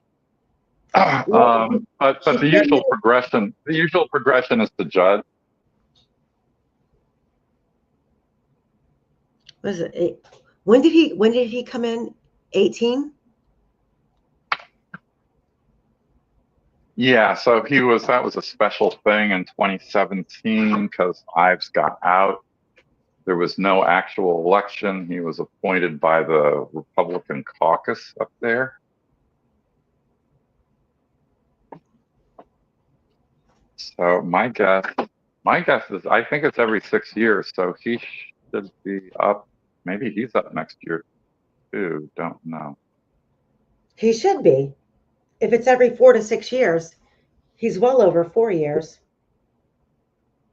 Well, I don't know. I mean, did he run in 20? I just don't know. I can't. Yeah, I don't know either. I mean, normally with these appointments, I mean, I know that it is the way with judges I mean, you're appointed to finish out the term of the person you're replacing. And the prosecutors do come up in even years. I don't think they're off-year elections, so there shouldn't have been any election in 2017.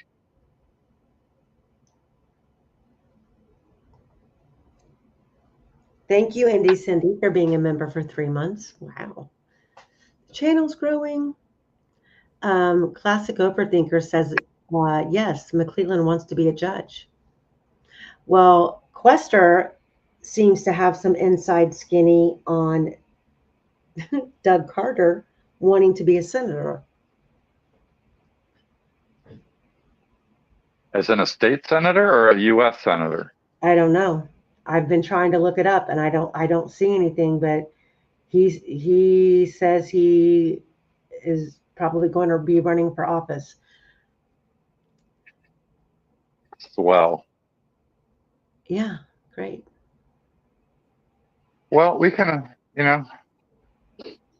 probably alter, one of the side benefits of busting open Rick's case and getting Rick out will be that there are any number of people whose futures we may alter. Well, this is just a sad thing all the way around. It really is. And if I don't know, I have to look into the repercussions of streaming the Hulu documentary coming up with Kathy on it. I would like to watch it with all of you guys. I'll be on vacation, but I'm taking the laptop, so I don't know. I can probably pull something off, but we'll see. But it's 12:39, guys, so what were you going to say, Michael? Yeah, I ain't paying to see it. Well, I already have a Hulu account. I just don't think I have the app on my laptop, but I can add it. So I was thinking that, for educational purposes, I don't know what they could strike me, I guess. But I think that it would be nice to watch with everybody. And I'll be fiending because I will be on vacation, but I will have my laptop and I will be working half the time on this stuff while I'm on vacation. I'll just be glad not to have to go to work. Yes, watch party. All right, Michael, I'm going to hop off. Me too. Thank you. You're welcome. Everybody, thanks for being here. And me and Quester will see you tomorrow, probably around 1 o'clock for what, Vault 15? Jeez, oh, Pete. All right, guys, I'll see you later. Good night.